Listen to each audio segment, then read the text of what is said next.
Cute, cute. Arguably, redheads don't have souls as well, according to some people.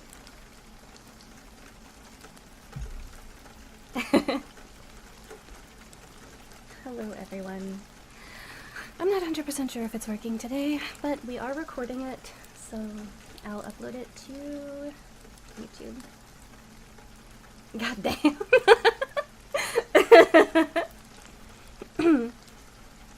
I trust you. I trust you.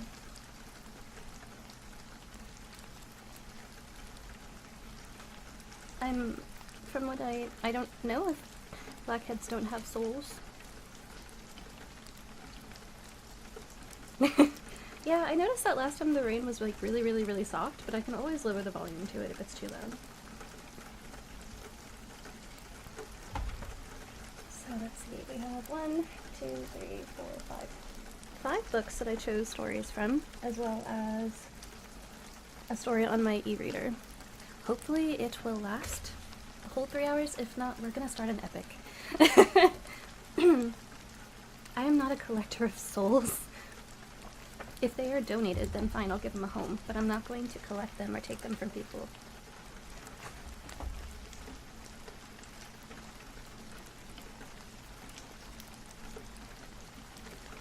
Anywho, I figured since last time we did quite a bit of fairy tales that we'll just go into more folklore today.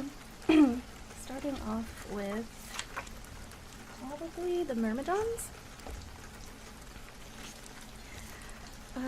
Myrmidons. They originate from Greek mythology. You should collect them for Cthulhu. He does need feeding, you are 100% right. The sickness has spread through the entire island like wildfire.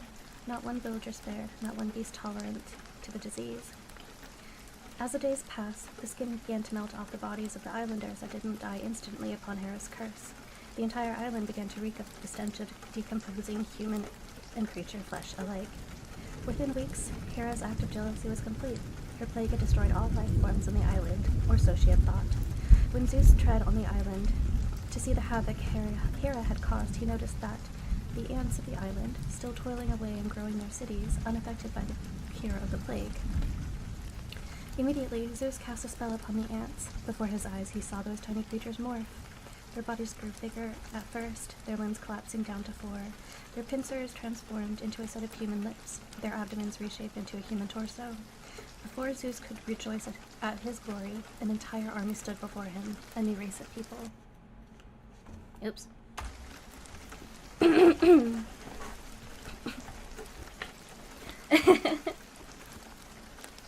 These are the Myrmidons, legendary inhabitants of Thessaly in Greece. They are known for their fierce devotion to Achilles, the king who led them in the Trojan War. Known for their brute strength and the possession of a hive mentality-like strategies in battle, they were known to be defeatable only if their leader was to fall. Historically, the only real army to come close to this sort of tenacity were the Spartans. Oops. One must wonder if the fictional writings of an author can directly influence the development of an entire army, or is there perhaps any truth to this mythological army of any men? I think they meant to say ant-men, but that's okay. Did Greek authors, in fact, draw from observations and not their imaginations?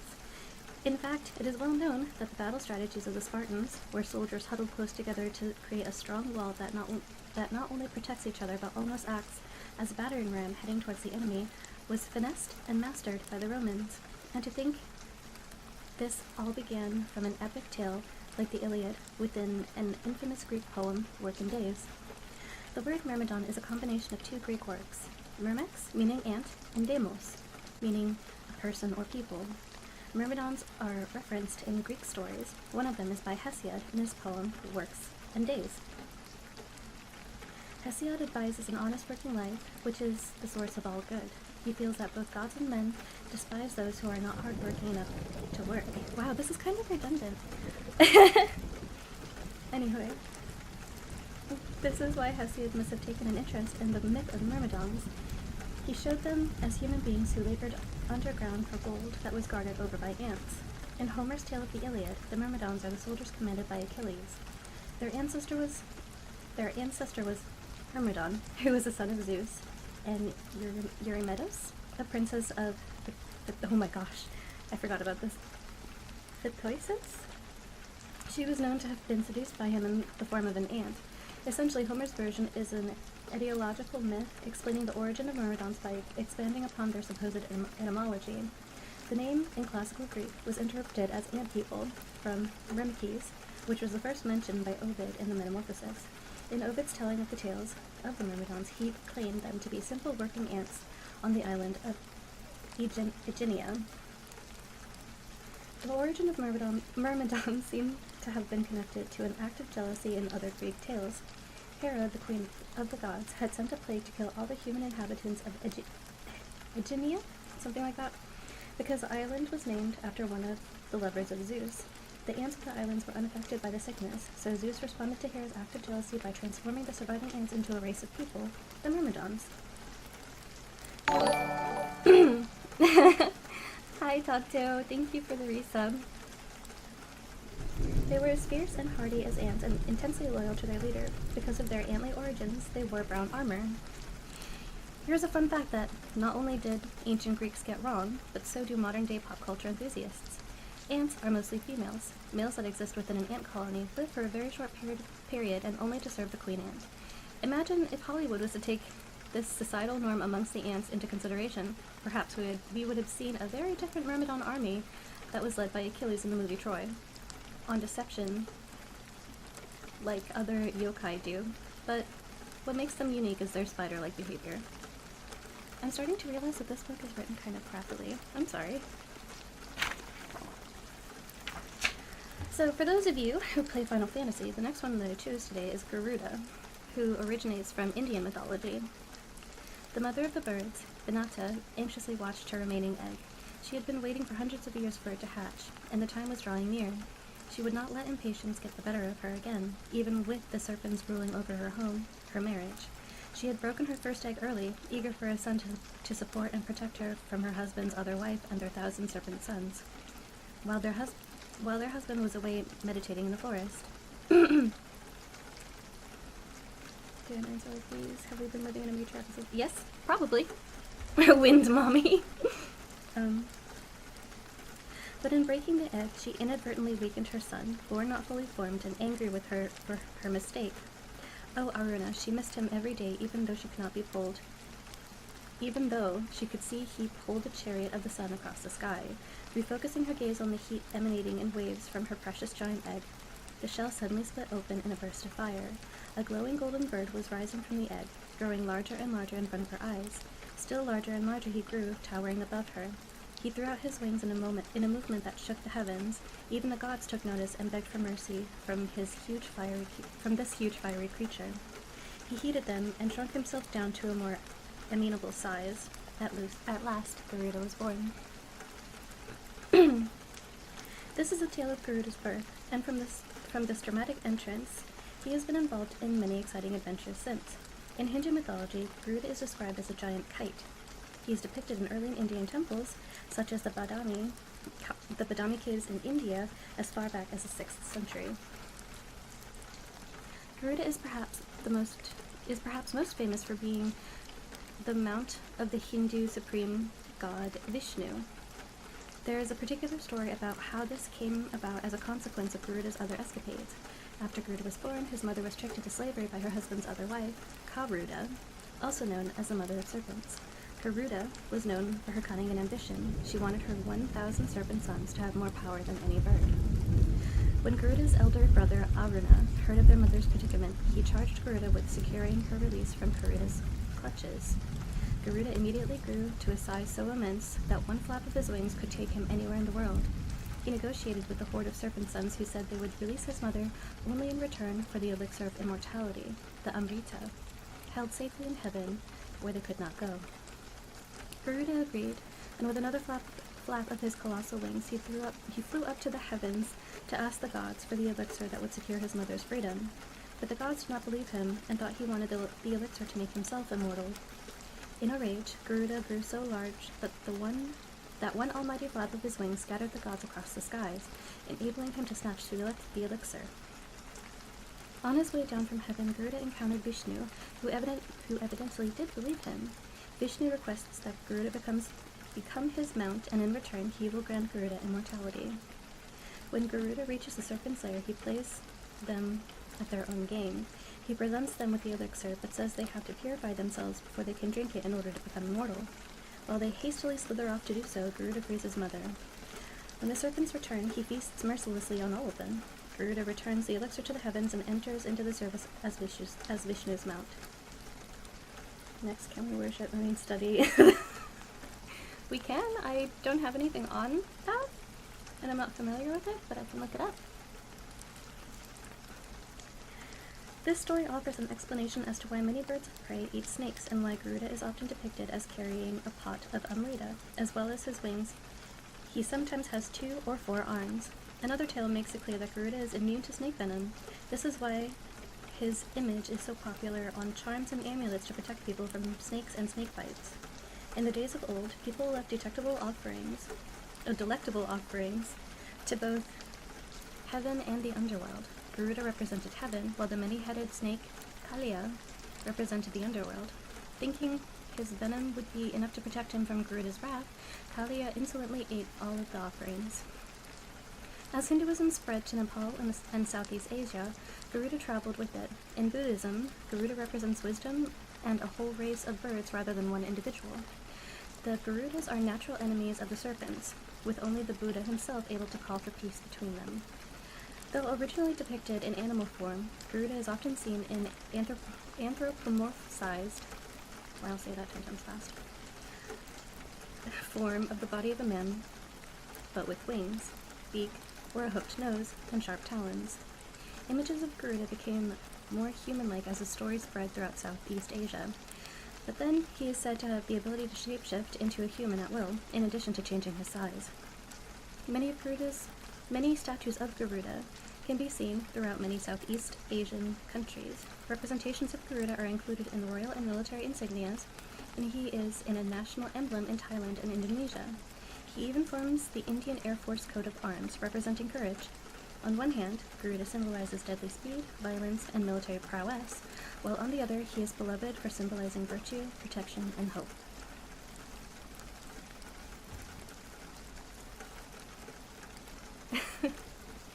Okay, next. Fenrir, origins Norse mythology. Fenrir lies motionless as if his giant wolf body has been turned to stone and become part of the earth.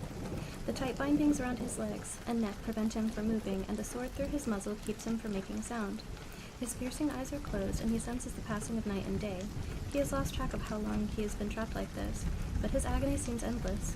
His pointed ears hear everything, while he bides his time, waiting for revenge. Fenrir festers, the feelings of betrayal as raw as if it all happened yesterday. He would wreak havoc on those responsible for this. He will make them pay. He will kill the god Odin. Fenrir is a giant wolf from Norse mythology. He is often portrayed as an enormous wolf with a shaggy black coat, rows of sharp fangs, and intense fiery eyes. His incredible strength and vicious temperament are evident in many paintings of Fenrir.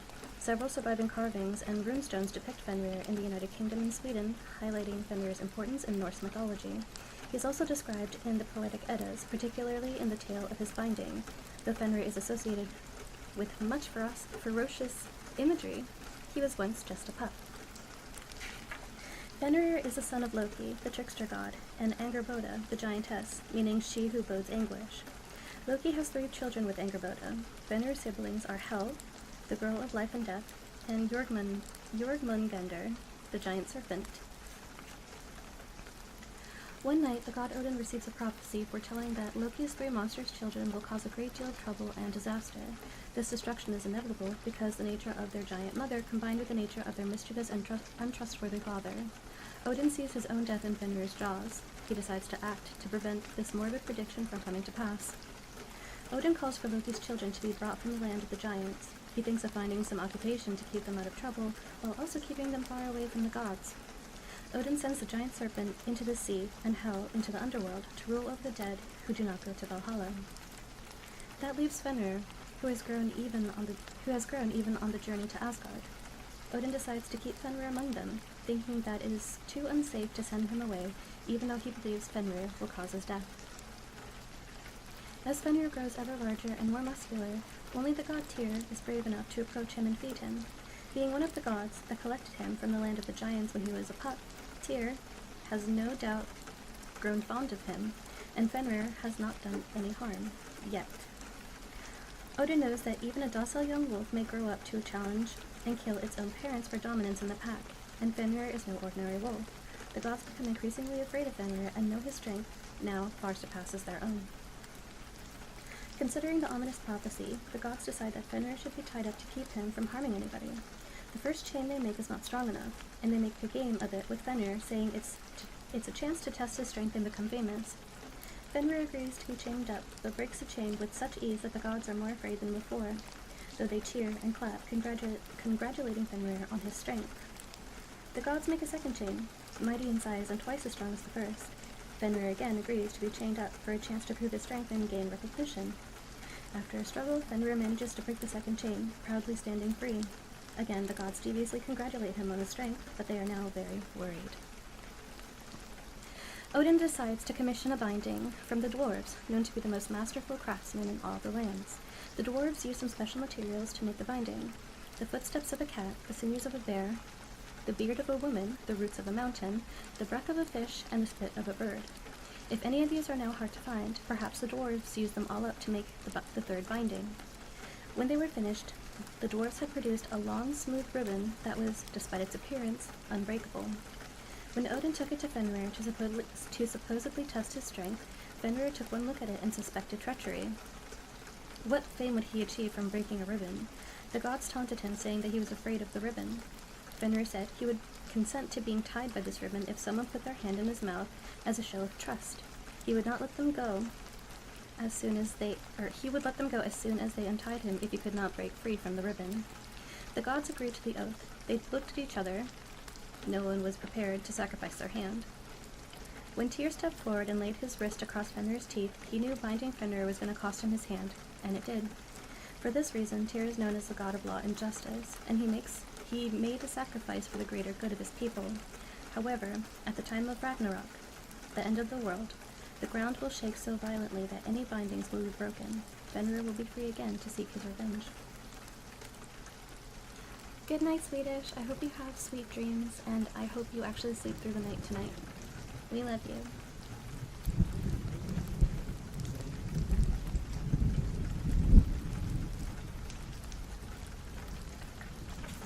Okay.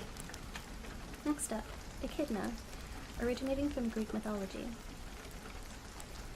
And if it's confusing, the first little bit that I read is in italics, which is from, I'm assuming, the original mythology of it, then a further description is given of it. I should have probably prefaced this with that. The traveler followed the hoof prints of his missing horses. The morning was too cold for such a miserable task. His horses wouldn't have wandered off in the night. They must have been stolen. It was hard to track them over the rocky terrain, but every so often he found a recent hoof mark on the frosty ground. Why hadn't he heard anything in the night? Something didn't add up. After following the tracks for a time, he came across a large cluster of boulders. Yes, good night, sweetest. He noticed an opening in the ground between them. The trail of hoof prints disappeared, and he looked around, perplexed. Suddenly, a movement caught his eye. From out of the hole began to emerge a beautiful woman. Her glossy hair cascaded over her shoulders, and her skin was smooth and fair, and her eyes were dark and enticing. He lost track of what he was doing there for a moment. He shook himself out of it. "Have you seen any horses?" he asked. He was waiting for the rest of this lovely creature to emerge from the boulders. He didn't wholly disapprove of the way she was looking at him. It made him forget to question what she was doing out here in the middle of nowhere. As she emerged, however, instead of legs, she had the body of a snake. An echidna, he thought, shocked but equally mesmerized. "Horses? Yes, I've seen them. Come inside and I'll tell you about them," she replied in a voice that could not be disobeyed. The earliest descriptions of Echidna tell of the torso and head of a beautiful young nymph who never grows old, with the lower body of a colossal viper. She had black eyes set in a fair face and long flowing hair. Venomous and fierce, Echidna had a voracious thirst for blood, and, as a flesh-eating monster, could destroy mortals with ease. Echidna lived beneath the earth in a cave and preyed upon unsuspecting passers-by, carrying them off and devouring them. In the natural world, echidnas are named after Echidna in Greek mythology because they both have mammalian and reptilian features. Echidna is said to symbolize the negative watery aspects of the earth, like stagnant pools, decay, and disease. This aqueous element fits with her being a descendant of the primordial sea god Ceto and Phorcys, as they symbolize the dangers of the deep, although some sources cite alternative parents. As a powerful yet beautiful monster, she also represents the perceived threat of strong, attractive women in the patriarchal society of ancient Greece. Echidna was described as unimaginable, indicating a strong, independent character. Because she bore many children, she most notably represents creation and potentiality, and in a broader sense, the cause of disorder in nature. Echidna found a suitable companion to match her power in Typhon, the many-headed dragon, son of Gaia and Tartarus. Echidna and Typhon lived together in their subterranean home and had a growing family. The partnership of Echidna and Typhon mirrors that of Zeus and his wife Hera, and the feud between them had repercussions for generations. It is her offspring that Echidna is most well known for, and the reason she is called the mother of monsters. Echidna and Typhon's first two children were multi-headed dogs, with serpent tails, Orthus and Cerberus. Following these two brutal brothers were the Hydra, a regenerating multi-headed serpent, the Chimera, a lion-goat-snake hybrid, and the Sphinx, part woman, part winged lion. As time went on, multiple writers associated more creatures to the mother of monsters. On the surface,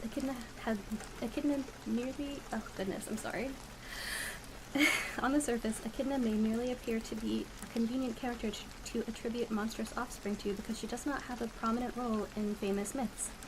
However, most of these myths do involve her children or grandchildren. While Echidna herself avoided being a main opponent to any heroes, there is one story, and Echidna matches her description very closely.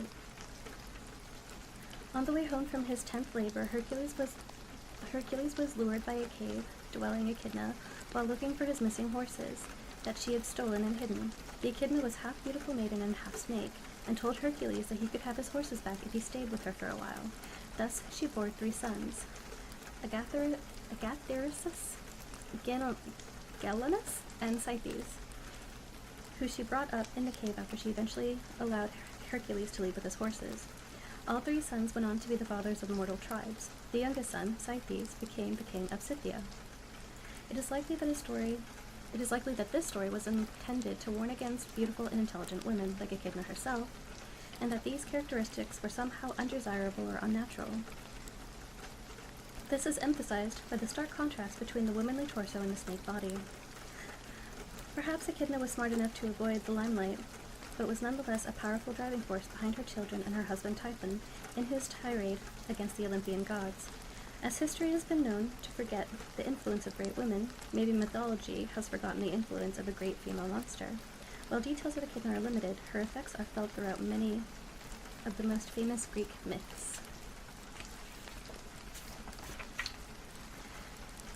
Haizun, originating from Islamic mythology. The soldier knew their army was outnumbered, but facing him was a single opponent launching a fierce attack with his sword. The soldier only managed to block the strike. He shifted his speed, ready to counterstrike, but when he thrust his sword, it met air. To his surprise, his opponent, so determined to kill him a moment ago, had suddenly turned to flee. The soldier roared and raced after him with his sword aloft. Fleetingly, the soldier thought he had heard the pounding of hooves, but the air trembled instead of the ground. A stranger's voice called out, "Forward, Haizun!" from somewhere above his right shoulder, but no one was there. He couldn't help thinking, "My name isn't Haizun." He refocused on his quarry. He had nearly caught him. As the soldier ran, an errant gust of wind blasted him with dust. He heard the crack of a whip, and, wiping the sand from his face, saw his quarry crumpled on the ground. When he reached him, he saw his face was sliced open from one temple across his nose to the opposite cheek. The wound was red, raw at the edges, but sickeningly discolored, where the flesh gaped, as if it was already infected with some strange poison. Again, he looked around, but there was no one to be seen, only the enemy retreating behind a rolling cloud of dust. He couldn't believe his eyes. "Forward, Haizun," he whispered to himself, and with a flash of realization, Haizun is the horse of an angel. According to Islamic traditional writings, elaborations based on the Quran, Haizun is the horse of the Archangel Gabriel, a gift from God for being a faithful servant. Haizun is of pure white skin to the point that he appears luminous to those lucky enough to see him. Haizun is a fitting mount for an angel because he can travel between cosmic planes instantaneously with his large white feathered wings. This enables Gabriel to pass on divine messages to prophets, including the prophet Muhammad. Apparently, Haizun was chosen for Gabriel because he was the most intelligent animal in the universe. This highlights the cultural significance of horses and how intelligent they were considered to be, offering valuable assistance to humans and angels alike. But in the Battle of Badr, Muslim troops numbering just over 300 faced 1,000 Quraysh, a mercantile Arab tribe and staunch opponent of Muhammad and his religious message. Moreover, the Muslim army had only 2 horses, and the enemy had many.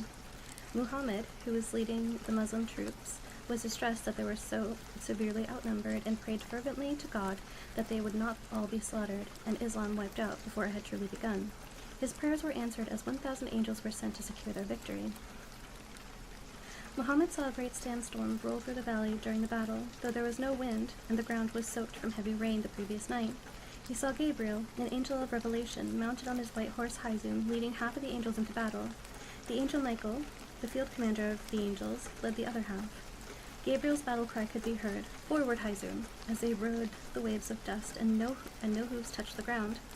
The Quraysh turned their backs and began to flee.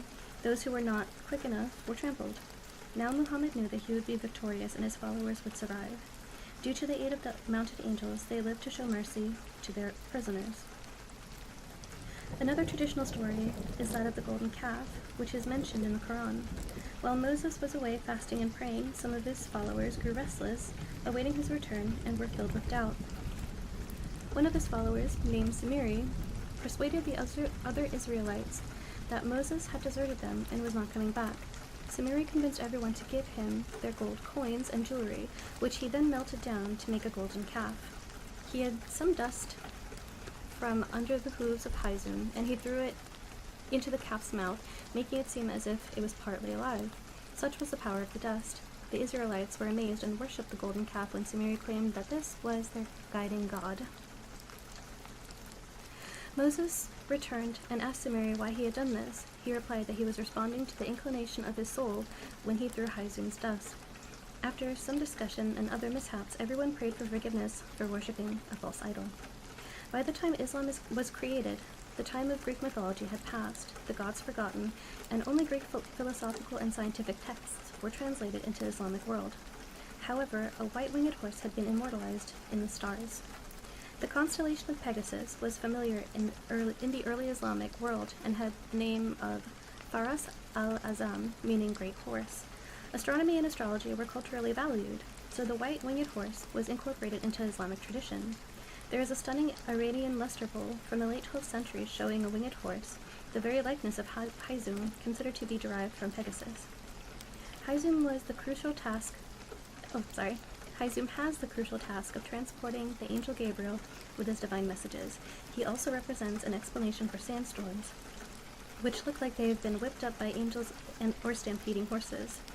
Though known for many different names, the white-winged horse remains one of the most recognizable mythological creatures in the world. Okay, last one for this book, and then we'll get to the next one.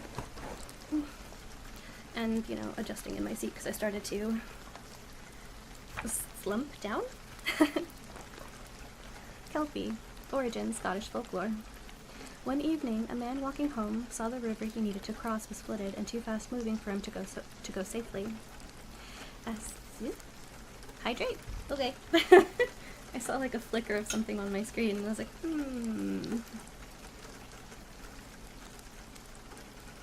Stretch. Oh my god, will not. Thank you for reminding me. As he was about to turn around, he saw a gray pony grazing on the riverbank. The man approached it. It made no objections to his presence and allowed him to jump onto its back. He was a confident rider and had quickly decided that this was the perfect way to cross the river and return to his family as planned. However, as soon as he was seated, the horse charged off into the deepest and most turbulent part of the river. By the time the man realized it was too late, this was no horse. It was a kelpie taking him to his death. The most common water spirit in Scottish folklore is the kelpie, a type of water horse. It is a shape-shifting aquatic creature that can take the form of a horse or human on land. Kelpies usually show themselves as handsome gray or black horses and possess exceptional strength and stamina. They lurk around bodies of water, usually rivers, that have deep pools for them to inhabit. Their coats are enchanted, so if you touch them, you cannot break free. The most likely candidate for the word origin of kelpie is the Gaelic word cailpeach, meaning colt, a young male horse. Surprise, I chose one too.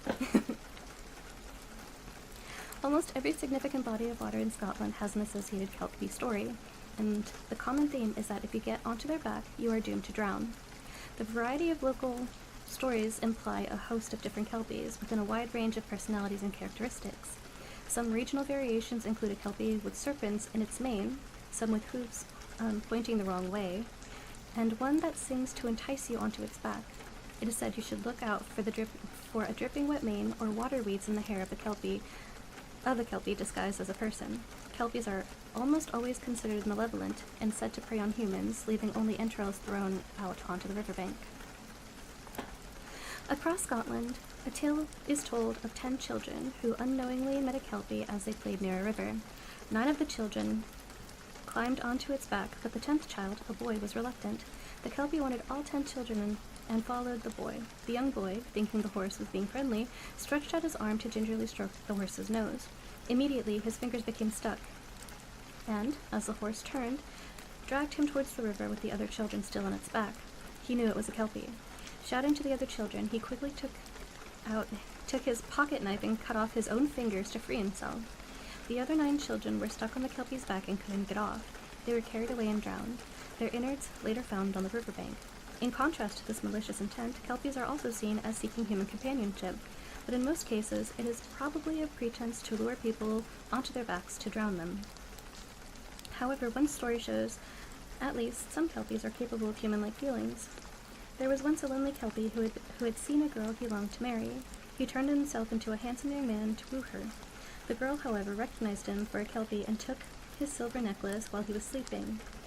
It was his bridle and the source of his power. Without it, he was forced into his horse shape and put to work on the family farm for a year. Questioning her actions, the young woman took the kelpie to see a wise man. He said she should return the kelpie's silver necklace, which she did, allowing him to resume his human form once more. He professed that he still wanted to marry her, and this time she agreed. The wise man granted the kelpie a mortal life, and they were married. Right? Horses that disembowel you? Hot damn. Gaining control over a kelpie and putting their strength to work does not always have a happy outcome. For example, the Laird of Morphy forced a kelpie to build his home by making it wear a halter with a cross on it. When the Laird's home was finished, he set the kelpie free, but it cursed him, and the Morphy family line died out. Also related to Tack, an ancestor of the MacGregor clan, managed to take a kelpie's bridle. Powerless and destined to die within a day without its bridle, the kelpie tried to reclaim it, but was outsmarted by MacGregor. Subsequently, the bridle was said to give healing properties to water and was passed down as a family heirloom. While kelpies in human form are almost always male, in one story, a kelpie appeared as a disgruntled old woman and drowned 2 people in a river. Despite this, most paintings of kelpies show them as nude, waterside maidens, clearly a sizable step away from the catalog of traditional folklore. The kelpie stories warn people of the danger of flooded rivers, deep pools, and hidden currents. These all represent a genuine risk of drowning, and the stories may have originated as an attempt to rationalize both children and adults lost to tragic accidents. Evolving into cautionary tales, they may have helped keep children away from dangerous waters, as well as young women away from handsome strangers.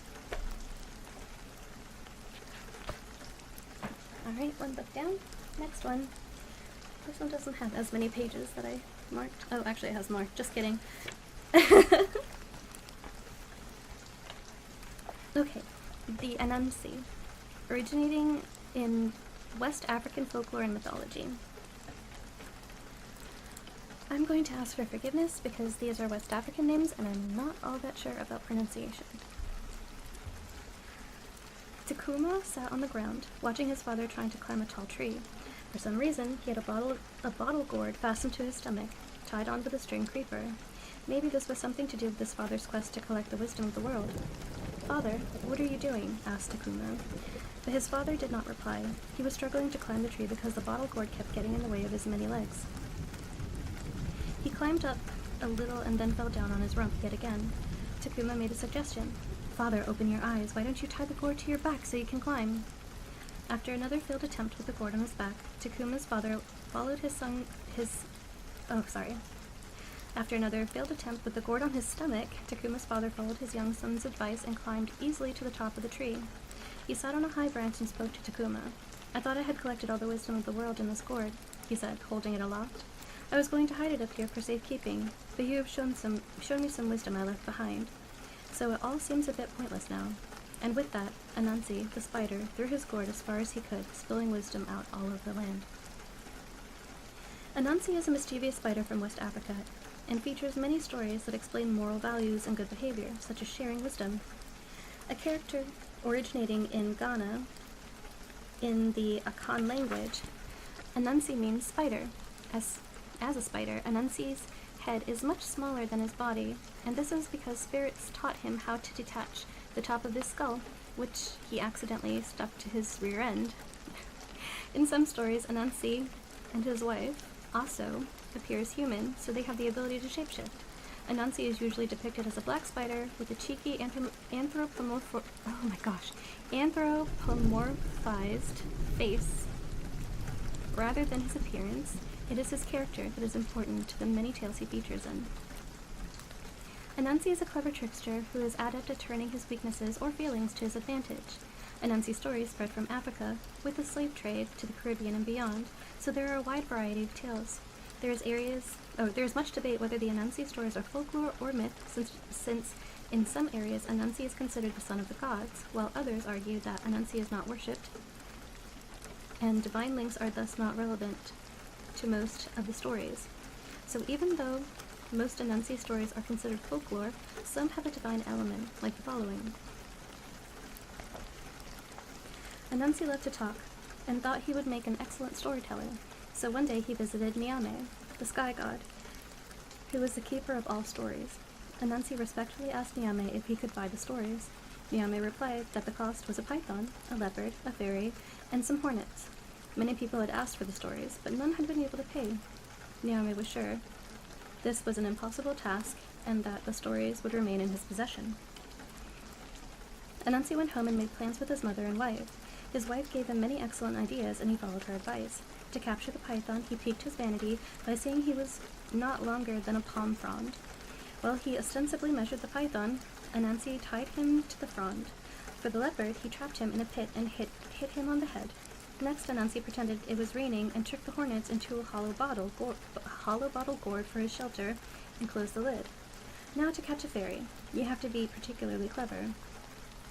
Anansi's wife made a little doll, and Anansi carried it in sticky sap. His mother gave him some mashed yam in a small pot to tempt the fairies. When Anansi had laid the doll and yam mashed out under a tree, he hid.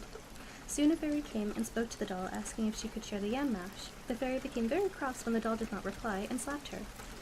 The fairy's hand was instantly stuck. She tried to free herself with her other hand, but that became stuck too. So Anansi took the python, leopard, hornets, and a very angry fairy up to the sky god. Niame was impressed and gave all of the stories to Anansi, and that is how they became known as spider stories instead of sky god stories. Some stories relate Niame as Anansi's father and his mother as the earth goddess. Tired of his son's mischief, Niame turned Anansi into a spider with only his wits to rely on. A common thread across all Anansi stories is thinking your way out of life's day-to-day problems. Sometimes Anansi teaches us a lesson, and sometimes other characters teach Anansi a lesson, and we learn from his mistakes. Often presenting philosophical lessons, In a comedic and informative way, Anansi the spider symbolizes cunning, humor, mischief, and perseverance in problem solving. Though Anansi is known to deceive others for his own ends, his actions prompt laughter as a tool to convey the intended message. As Anansi often outwits larger opponents, he can be seen as an important symbol of resistance against oppression.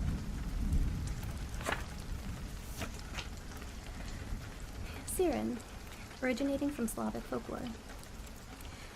Maxim heard it first. It was a beautiful song. He dropped his tools to the ground and searched the skies, looking for the source of the vocalizations.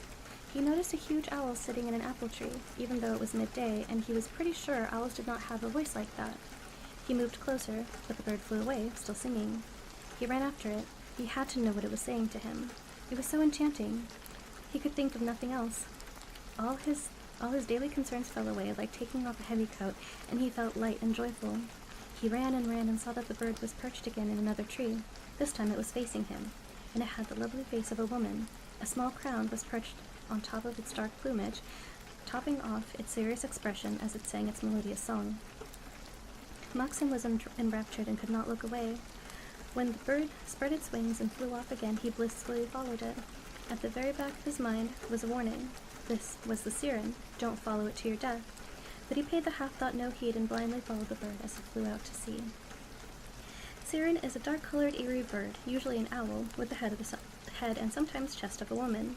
She is famous for her sweet, captivating song, which is so engaging that it has mesmerizing effects and leads people to their ruin. Siren's song was intended for the benefit of saints, giving them divine encouragement or messages, but mortals could not survive it and would lose their minds. Hearing Siren's song made mortals forget all impermanent things and blindly follow her, even listening until they died in rapture. For this reason, people were said to try to scare Siren away with loud noises which he could not stand, such as ringing bells and cannon fire. People attempting to scare Siren away by these methods can be seen depicted in old woodblock prints. The same images show that Siren has wings but no arms, whereas her sister, Alkonost, who sometimes accompanies her, is often depicted with arms as well as wings. The similarity of the names Siren and Siren is not thought to be a coincidence. Just like her sister Alkonost, Siren has been influenced by Greek mythology. The Greek sirens used mesmerizing songs to lure unsuspecting sailors to their doom, similar to Siren, and were also part woman, part bird. However, the Greek sirens were more malicious in their intent. During the Middle Ages, Greek culture traveled northwards, and it is only natural that this included Greek myths. In earlier pagan times, peasants' cottages were often adorned with pairs of wooden carvings of Siren and Alkonost, as they were considered protective birds of good fortune. The carvings could guard the entrance of the household, Alkonost protecting it by day and Siren by night. As time went on, their personalities diverged, and they came to represent different aspects.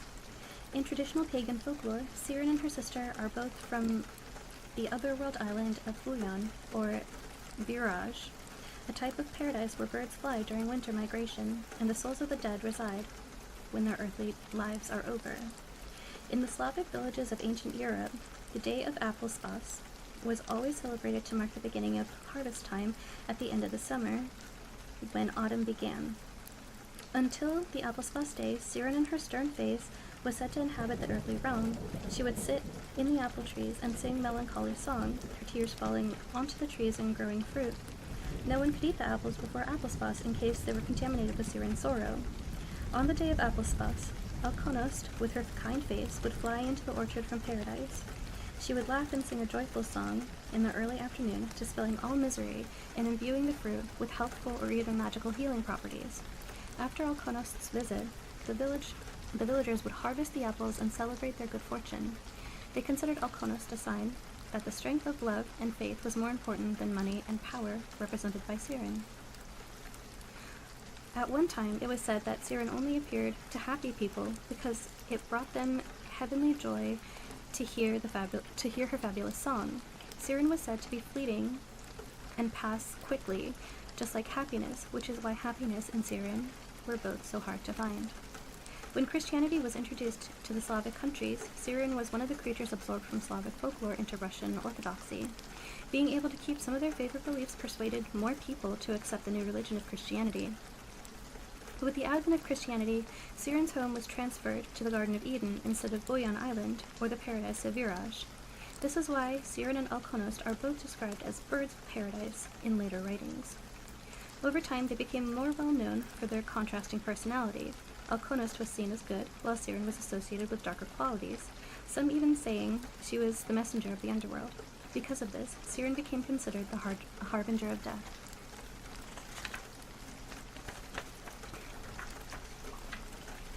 Adlet, originating in Inuit mythology. The two Tornits sat by the growing fire, whispering. Stars winked down at them from the clear night sky. "Why are we afraid of these half-men when they are so much smaller than us?" said the bulky giant.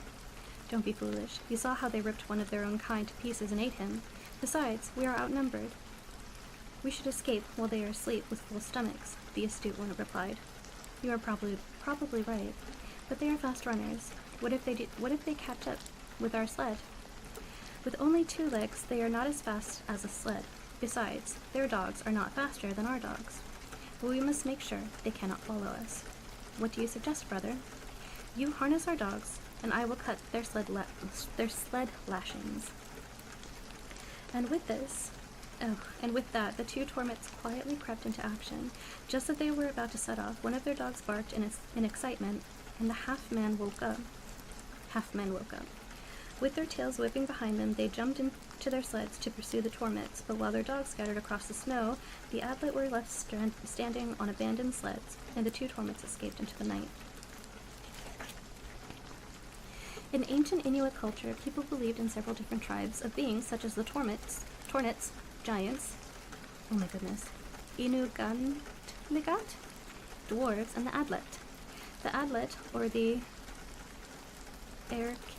I can't say that word, I'm sorry. As they were also known, were a race of dogmen with a human upper body and the 2 legs and tail of a dog or wolf. Adlets were said to be taller than Inuits, but not really as tall as the Tornits. Adlets were very swift runners and possessed an aggressive disposition. In some stories, the Adlets are cannibalistic, eating their own kind in addition to being savage and murderous towards other tribes and races. A confrontation with the Adlet always resulted in a fierce battle, but despite their apparent physical superiority, the Inuit always overcame them. These stories highlight desirable qualities valued in Inuit society, such as physical strength, outsmarting opponents, and teamwork. The following is a widespread tale of great antiquity with variations found throughout Greenland, Labrador, and Hudson Bay. It is sometimes known as the Girl and the Dogs. Nivira Siang lived with her father. I'm just going to call her Nivea, because I'm not going to be able to pronounce that multiple times in a row. Lived with her father, but she refused to marry, until one day she married a dog, Ijirunk. Ijirunk was a very unusual dog. He was spotted and had an enthralling gaze. Soon Nivea and Ijirunk had 10 children. 5 were dog pups and 5 were Adler pups, with the top half human and the lower half of the dog. Ijirunk did not hunt, so it fell to Nivea's father, Sevirkon, to provide meat for the loud and clamorous family. I'm going to call him Severe because, yet again, I'm going to mess it up. One day, Severe had enough, and he rode them all out to a barren island and left them there. He promised he would still hunt for them, and Ijirunk and the unusual dog could swim across to collect the meat. Each time, Ijirunk would swim back with the sealskin sacks filled with meat draped across his body. But Ijirunk came every day wanting more and more meat, for the children had voracious appetites, and his father-in-law eventually tired of this. One day, instead of meat, Severe filled the sealskin sacks with rocks, and Ijirunk drowned before he could reach the island. When Ijirunk's wife, Nivea, found out what had happened, she sought revenge against her father. She sent her 10 children to attack him, but they were unsuccessful and returned to the island, afraid. Their mother, Nivea, decided they must be sent away for their own safety. She took off the sole of her shoe and set it upon the water. As she did so, it grew into a boat large enough for 5 passengers. Nivea sent her 5 dog pups away in the boat. and she told her 5 Adler to flee inland, where their grandfather could not find them. Now alone on the island, Nivea perished from hunger. Often a more recent version of the story is presented presented as an origin story of different peoples because the word Adlet, or Erkidlet, was used by some Inuit communities to describe inland tribes of Native Americans. Additionally, the word for Europeans, GG,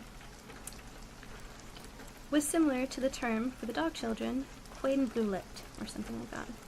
I really should look up these pronunciations before I start reading. I'm sorry, guys.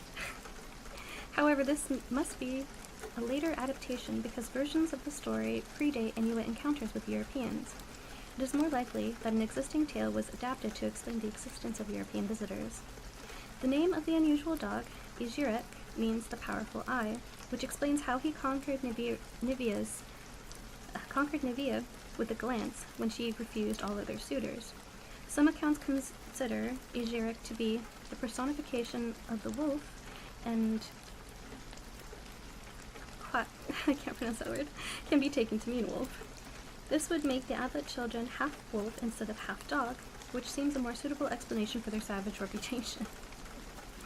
If Adlet had canine upper bodies and human legs, they would readily symbolize a fierce predator, but they do not. The Adlet have a human upper body and canine lower body, so instead they represent the beastly man. Their very nature highlights what makes us human, as it strongly points to the Inuit cultural values of working together, being innovative. I got the word out, I'm so sorry. And resourceful, looking out for each other. And that is why the Inuit always beat the Adlet.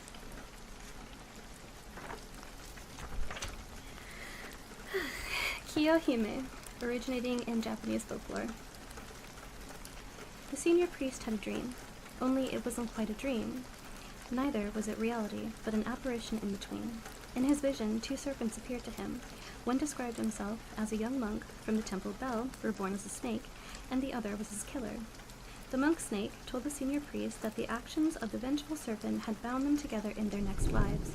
If the senior priest would kindly transcribe the Lotus Sutra and dedicate it to him, it would free him from the cycle of suffering with this lustful creature.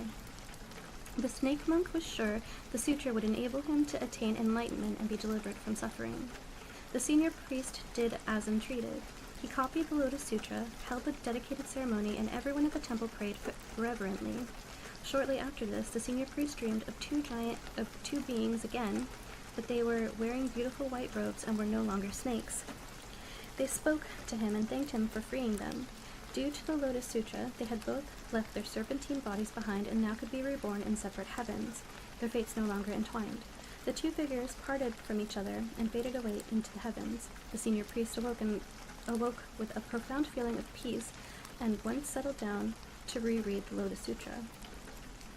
He was sure it would protect him from the attentions of lustful women like the passionate Kiyohime serpent. Kiyohime is a fire-breathing serpent in a well-known Japanese folktale. With a long, twisted body topped with spikes, she was coated in green and red scales. Her hideous face, surrounded by a green mane, comprised of 2 bulging eyes and a single antler-type horn between her animal ears. The tale of Kiyohime, the woman fueled by desire, who turned into a serpent, really began as a story of Anshin, the young monk, and can be found in folktales from the 11th century onwards. Before the 18th century, Kiyohime was unnamed in these early stories, and her character varied from a widow or wife to other female relatives. However, the underlying themes of the story remained unchanged.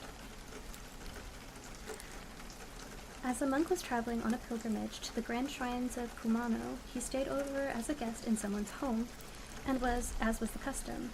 The daughter of the household, Kiyohime, was very much taken with the handsome young monk and asked him to stay with her.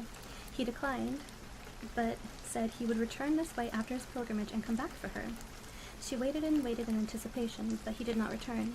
When Kiyohime saw some other pilgrims returning from Kumano, she hastened out into the street in her bare feet to ask if they had seen her young monk. They had, but he had gone on a different way back, towards Dojoji Temple. Feeling hurt and betrayed, she raced in that direction and caught up with him on the road. When she accosted him, he said she was mistaken, that it wasn't him she was looking for, and disappeared into the crowd. Ordinarily,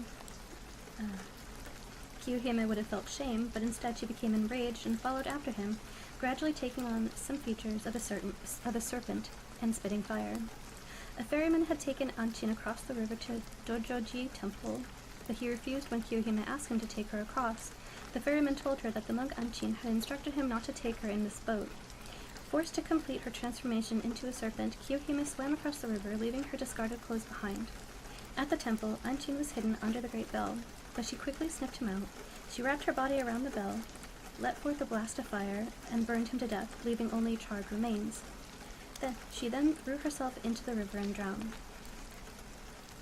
This well-lived folktale represents the conflict between the force of pure and noble spirituality and the force of unbridled desire. It was an integral part of the Kumano pilgrimage to observe abstinence, and the most traditional versions of the tale portray Kiyohime as lascivious, and the monk Anchin. Oh goodness, I lost my place. As lascivious, and the monk Anchin as surprised and frightened by her advances. In other versions, he is not so dismissive of her less vulgar attentions. The picture scrolls in Dojojin Temple that illustrate this story paint a sympathetic picture of Kiyohime resigned to wait patiently for Anchin's return. Only after he rejects her does she begin to turn into a serpent and succumbs to the lure of revenge. A recurrent theme in Dojojin's tale is the threat posed by lustful women, because this was a tool used to warn the young male monks of the temptations of breaking their abstinence. The story is also used to highlight the power of the Lotus Sutra as one of the most venerated scripts in Mahayana Buddhism and a source of salvation. Comparing different versions of the folktale, it is unclear who was the most at fault at the outset, Kiyohime or Anchin. But maybe it's not supposed to be clear, and the two intertwined snakes at the end of the picture scroll could indicate this. The overall message seems to be that people should beware of excessive passion, reflect on their behavior, and always measure their words carefully. Lungma, origin, Chinese mythology. He knew what people said about him, and benevolent life-giver was his favorite. Unpredictable and destructive, he was not so fond of. And he thought greedy was plain uncalled for, but the god of the Yellow River accepted that he had gotten a little carried away this time. With the autumn rains, his many tributaries had added generously to his boisterous currents. He had voraciously swallowed up the land, and it was difficult to see where the river turned into floodplain. It filled him with joy, all this magnificent charging water, but his delight was tempered by the misery of the people whose lands and homes had flooded. The river was so wide in places that, looking across from the opposite bank, they could not tell the difference between horse and cow. The people just needed to get organized, and the god of the Yellow River thought a few pointers should be sufficient. So he made a document, a fabulous map etched into a jade tablet, including instructions on how to control the flooding. He wanted well-directed ditches, not trinkets and equine sacrifices. When the people had implemented his designs, he wouldn't have to worry about enjoying the rains, and people would refer to him respectfully again. Calling his faithful dragon horse to him, the god of the Yellow River fastened the jade tablet onto its scaled back as it nudged him affectionately with its whispery face. It was adept at finding worthy individuals to deliver sacred objects to, and he admired it fondly as it swam off into the current. Longma, the dragon horse, always knew just what to do. Putting two together, I think the name Kiyohime means Hime means princess. I don't know what Kyo means, if I'm being honest with you. But I also didn't look it up. Longma literally translates to dragon horse, and is also a term used for a wise and eminent person. This is particularly relevant because Longma was considered a symbol of virtuous leadership. In ancient China, horses up to a certain height were called ma, but the tallest of the horses were called long, or dragons. Horses were said to be related to dragons, and as such, had both a strong association with water, particularly rivers. Dwelling within the Yellow River, Longma had the shape of a horse but was covered all over in blue and red scales. It had oriental dragon facial features such as whiskers, pointed teeth, and a short horn protruding from the top of its head. Although Longma is occasionally depicted with the dragon's tail, it is more usually a swirling horse's tail. Longma had an upward flowing mane like a dragon and a melodious neigh like the sound of a flute. Some accounts also give Longma feathery wings of various sizes, but with or without wings, Longma could travel in the water or sail through the air, covering hundreds of miles with ease. Longma could also walk on water if it chose to, without its hooves breaking the surface. Longma was considered a good omen and appeared only during the reign of an honorable ruler. Emperor Yao had been on the throne for 70 years and felt it was time to resign and that Shun would make a great predecessor. Thanks to Shun, the floodwaters had been assuaged, and Emperor Yao would be eternally grateful. But he needed divine approval, so Emperor Yao had prepared a ceremony on the banks of the Yellow River. The shrine was built, the wise men consulted, and now they waited for the time between light and dark. As twilight approached, the river began to shine, and a beautifully swirling mist rose from the water, caught by the breeze. From out of the water stepped a horse dragon, blessing them with its presence. It carried green-scaled body armor in its mouth, shaped like the broad shell of a tortoise, and striped with dark red. The dragon horse walked majestically up to the shrine, gently placed the armor upon it, and then walked away, disappearing back into the river.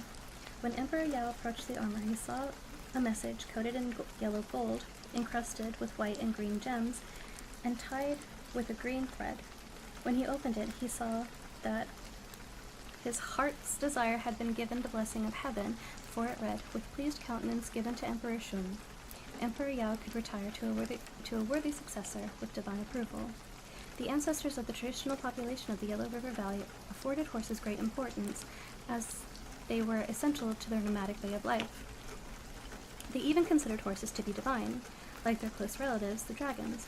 In Chinese mythology, horses represent freedom, strength, and beauty, while the dragon is an auspicious symbol of power and vitality. Combined, the dragon horse symbolizes a strong, vigorous spirit representing freedom and divine blessing. Longma has both horse and dragon features because its mother was a mare and its father was a dragon that resided in the river. When the mare went to the river to bathe, it became pregnant by drinking the river water. Seeing Longma was considered a good omen because it only appeared when a virtuous ruler was on the throne. A sighting foretold the appearance of legendary cultural heroes, the 3 kings and the 5 emperors, such as Emperor Yao and Emperor Shun. Longma is most renowned for delivering the Yellow River map and the mystical trigrams used for divination into the hands of the worthy. Representing freedom, power, and vitality, Longma is a symbol of imperial authority, lending divine approval to its rulers. Okay, last story for this book, and then we can swap to the next one. Melusine. Origin, European folklore. Deep in the woods, Raimundin's horse carried him past the fairy fountain. In a reverie cocooned in his troubles, Raimundin did not notice the woman there, but she noticed him. She stopped his horse and reproved him for not greeting her politely. When she got no response, she was inclined to anger until she saw he was asleep. She tugged his hand to wake him. At first he was shocked and afraid, but she soothed him with kind words. "There is no battle. I am on your side," she said with a warm smile. Feeling reassured, he admired her beauty, and her long golden hair spilled in glowing waves down past her shoulders, and her white dress shimmered in the splashes of dappled light. She really was the fairest woman he had ever seen, and he dismounted and begged her for forgiveness. Time passed, and he asked her to marry him. She accepted, but only if he promised to grant her a full day and night of privacy each week. He agreed, but one day he would break his vow and live to regret it, discovering his loving wife, Melusine, was not quite a woman after all. Melusine was the guardian fairy of spring and freshwater sources in ancient Europe.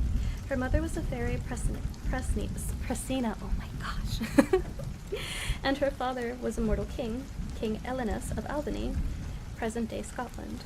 When Melusine sought to punish her father for perceived wrongdoing, Presina reprimanded her with a curse that would transform her into a hybrid creature every Saturday.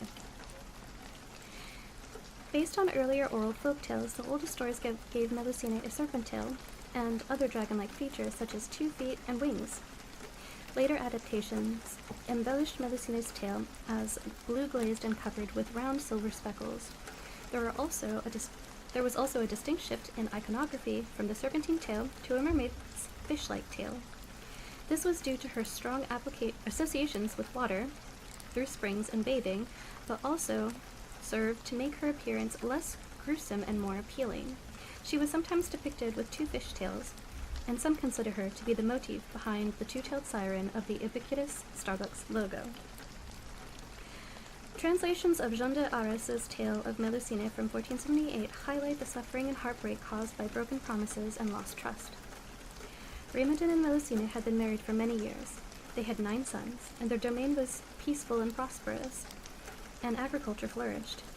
Raymondin still didn't know why his wife needed a whole day of privacy on Saturday, and spent most of the day in the bath. He had buried his curiosity years ago, but his brother had recently turned it into jealousy by suggesting that Melusine was with another man every week.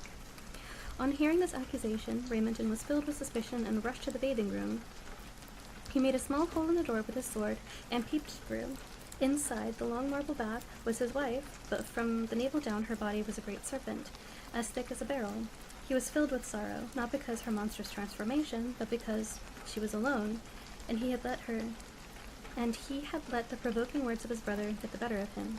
He filled the hole in the door with black so no one else would see, but he had broken his vow to his wife, and now he would lose her. He wept for the entire night. In the morning his wife returned, and seeing his distress, asked him what was wrong. Raymondin replied that he had had a fever, but felt better now, that she was there. She silently forgave him his trespass, and they both continued as if it had never happened. However, one day, in a fit of anger over an unrelated matter, Raymondin called Melusine a false serpent, and their children specters. He immediately regretted it, but the damage was done, and Melusine's secret was revealed. With a heavy heart, Melusine explained that she was not permitted to stay with him now, and was condemned to a life of suffering. They embraced each other, filled with sadness at the loss of their best friend and spouse. Melusine's parting words to him were advice on the domain and their children. With a painful sigh, she transformed into a tremendous long serpent, left her 2-clawed footprints on the stone windowsill, and flew off into the sky. Her sad cries circled around the palace, and then she disappeared. Melusine's heartbroken cries can still be heard in the wails of the wind. Melusine was a hybrid in more ways than one. Despite her serpent or Piscean transformations, she was of mixed fairy and human birth. In addition, she combined what she was, at the time, seen as indistinct feminine and masculine roles. She was both a loving matriarch and wielded authority in the domain, building castles and overseeing agricultural practices for the benefit of all. Her stories had raised questions about power and gender, as well as the damage that can be done by words spoken in anger and the act of breaking vows made in good faith.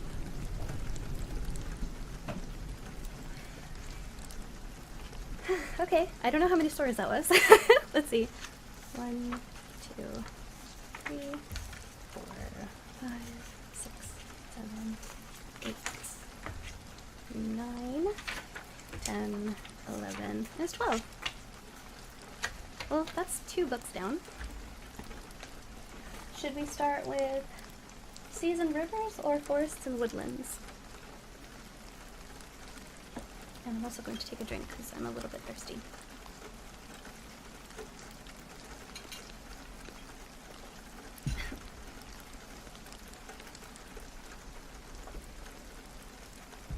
Okay, Forests and Woodlands it is. This book is a little bit tight bound, but that's okay. Snow White and Rose Red. Okay, I'll take another drink.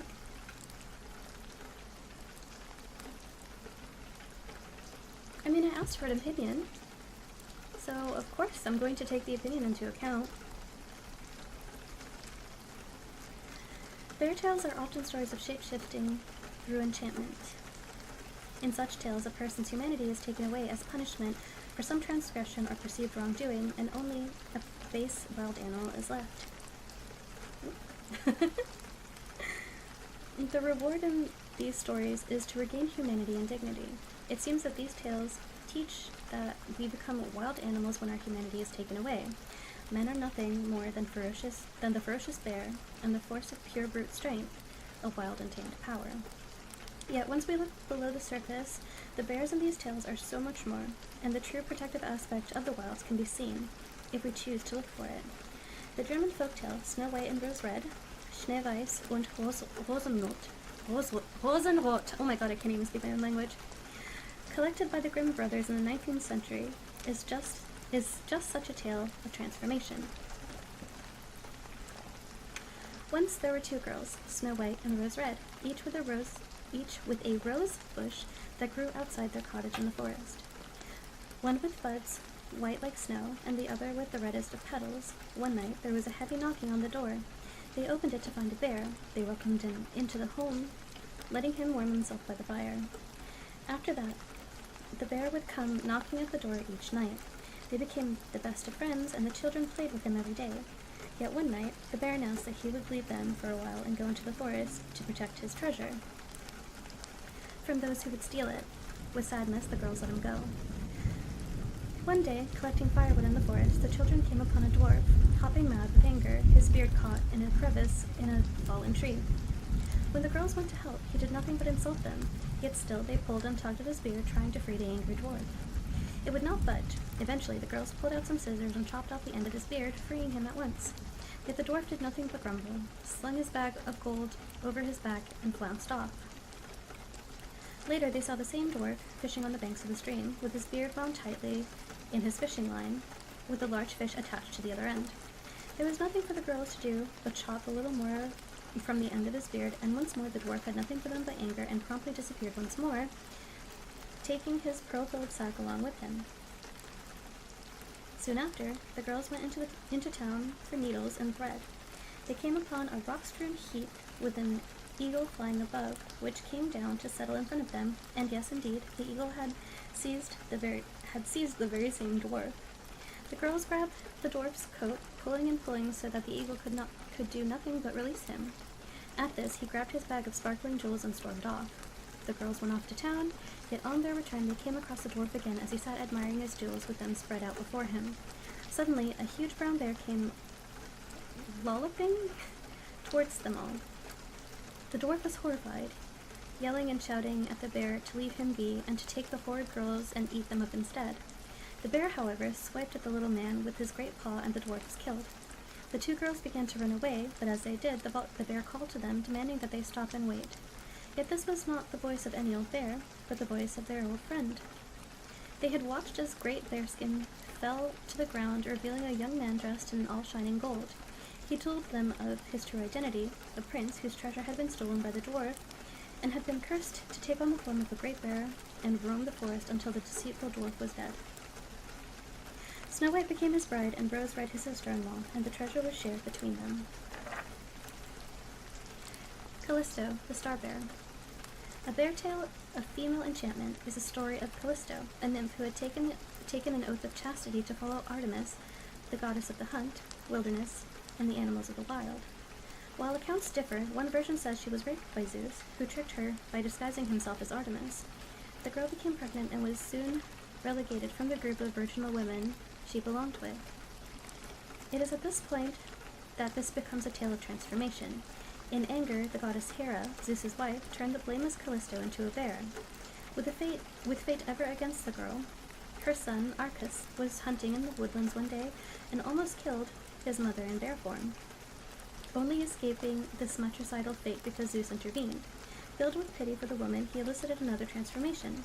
Callisto the bear was replaced in the heavens as a constellation of stars to watch over humanity from the night sky for eternity.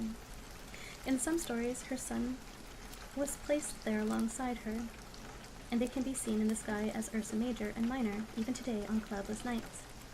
Something that becomes clear after reading the story of the woodland creatures, and many similar tales, is that men and women are often shown as opposites in forest folklore, as binary stereotypes in opposition to each other. Men are pure brute strength, while women often flee as damsels in distress. Today, we are moving past these ideas, and now neither men nor women must live up to such outdated stereotypes of myths and fairy tales. Yet do not be deceived. In the woodlands and forests, nothing is ever what it seems. As we will find out as we continue our journey into the leaves. The tricksy, shifting nature of the trees contains a seed of hope for those who themselves wish to morph and change, fitting neither of these molds or breaking them entirely. We can dig deep into these woodland tales for a splinter of wisdom rooted beneath the surface. With the ease of men and women to morph into bears and wolves of the forest, we too can transform by entering the realm of the wild and choosing our own form, just like the creatures in these stories. We can rewrite these fairy tales for a modern generation, for our own selves, as many authors like Angela Carter have done. In the years to come, we will continue to do so, and they will remain with us, themselves morphing, changing, and shape-shifting in form just like the creatures within them. So that was just a little thing on bears. Next one, Bloody Mary, the Legend of Mary Worth. There are some names that generate terror at their very mention. Bloody Mary is one such name, striking fear into the hearts of teenage girls across the United States and the United Kingdom for several generations. Are you brave enough to follow the footsteps of countless teens that have gone before? If so, stand before a mirror in a darkened bathroom and call on the name of Bloody Mary. As you wait, watch the mirror carefully for her to appear. But beware, you might live to regret your actions if you are lucky, for Mary knows no mercy. The urban legend of Bloody Mary and the ritual game that is attached to it has been well entrenched in the folklore of the US and UK since at least the 1970s, in countless variations across geographical location and time. Some link her to Mary Tudor, the English queen known as Bloody Mary due to her persecution of Protestants during her 16th century reign. Others say she is a ghost of a young woman who never made it to her dance or prom. Whatever the identity behind the apparition, she is said to be vengeful and after blood. Although largely an oral legend, relying on being passed from group to group and generation to generation by word of mouth, it is tangible evidence that the legend is hugely popular, as only a brief glimpse on the internet will show you. There are YouTube videos purporting to show the ritual, if you are brave enough to watch, and various sites outlining various legends behind Mary's fate. The first in-depth study into the legend and rituals associated with it was carried out by Janet Langlois and published in 1978. Interviewing school children from Indianapolis, Indiana, Langlois learned that the ritual was often attached to a variation of the Phantom Hitchhiker legend, with Mary having been killed on the way variously to or from a dance, party, or date. Unbeknown to the passing driver, they pick up Mary from the side of the road and take her to the house she tells them to go to, only to discover the real Mary's true fate from her remaining family. Back in the car, there is nothing left of Mary but a puddle in the back seat. According to the children Langlois interviewed, it was supposedly this Mary that appears in the mirror when called, inflicting harm on those who have summoned her. Langlois' interviewees also identified several different names that were attached to the Mary legend. One was Mary Worth or Worthington. It is a Mary of this name who likewise features in one of the more recent incarnations of the Mary legend prevalent on the internet. According to this modern version, Mary Worth made her home in a woodland cottage, where she eked out an existence peddling her herbal remedies to those who sought her out. She was greatly feared as a witch who could cause much mischief if she disliked you, harming animals and children and ruining the harvest. People of the town were very careful not to anger Mary. It seemed, though, that it had done no good. Young girls started to go missing, never to be seen again, and at the same time, Mary, once old and wrinkled, was looking more youthful by the day. Where was the connection? Some thought so, but dared to do no more than whisper the fact. There was no proof, after all, that Mary had done anything wrong. One night, the miller's wife was sitting nursing a toothache, unable to sleep. It was lucky that she was, as it was thus that she witnessed her daughter leave the house as if in a trance, following the sound only she could hear. Both the miller and his wife followed the girl, their attempts to turn her back towards home fruitless. The good people of the town ran to their aid. A farmer spotted a bright light at the edge of the forest, and who do you think was there? Mary herself, glowing with a diabolical light and pointing a wand at the Miller house. The quick-thinking farmer shot at Mary, his gun filled with bullets made of silver in case of such an eventuality. Mary fell and the crowd was upon her. She was taken to a field where the angry townsfolk tied her to a stake and burnt her on a bonfire. Mary did not go quietly. Burning, she let her ire be known, cursing those who had brought about her destruction.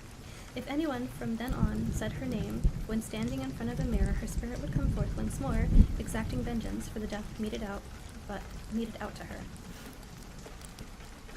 There was no doubt that they had found the right person. After they were certain she was no more, they returned to her cottage. There they found the terrible sight of graves of the girls who had gone missing. So beware of uttering the name Bloody Mary before a mirror, for the spirit of the witch has not forgotten or forgiven. She will return, tearing you to shreds and stealing your soul, which will burn for all eternity trapped in the mirror forevermore. In some tellings of this version of the Mary Worth tale, she is very beautiful, and it was jealousy of this that led the people to shunning her and getting her revenge. In others, she was old, using the blood of young girls to reverse the aging process. In another, when she was discovered to have had a child out of wedlock, she was forced to watch the child killed, and then had her own face cut by her fellow villagers, forced to watch in a mirror while they did so. Witches living in the woods and forests are well known, with Baba Yaga and the witch with the gingerbread cottage of Hansel and Gretel famed, just two such examples. It is hardly surprising, therefore, to find witch and wood motifs finding a place in modern permutations of urban legends. Was there ever a real Mary Worth? It goes without saying that there is no record of Mary Worth in Salem trials, executed or otherwise. The fact that she is said to have been burnt is also a major red flag for the veracity of the tale, as convicted witches in both America and England were hanged, not burned. Although the location and time that Mary is said to have met her fate is usually unspecified or kept deliberately vague, in one intriguing version she is named as Mary Bloodsworth, buried in 1741 in a grave up the hill behind Boston Latin School in Boston, Massachusetts.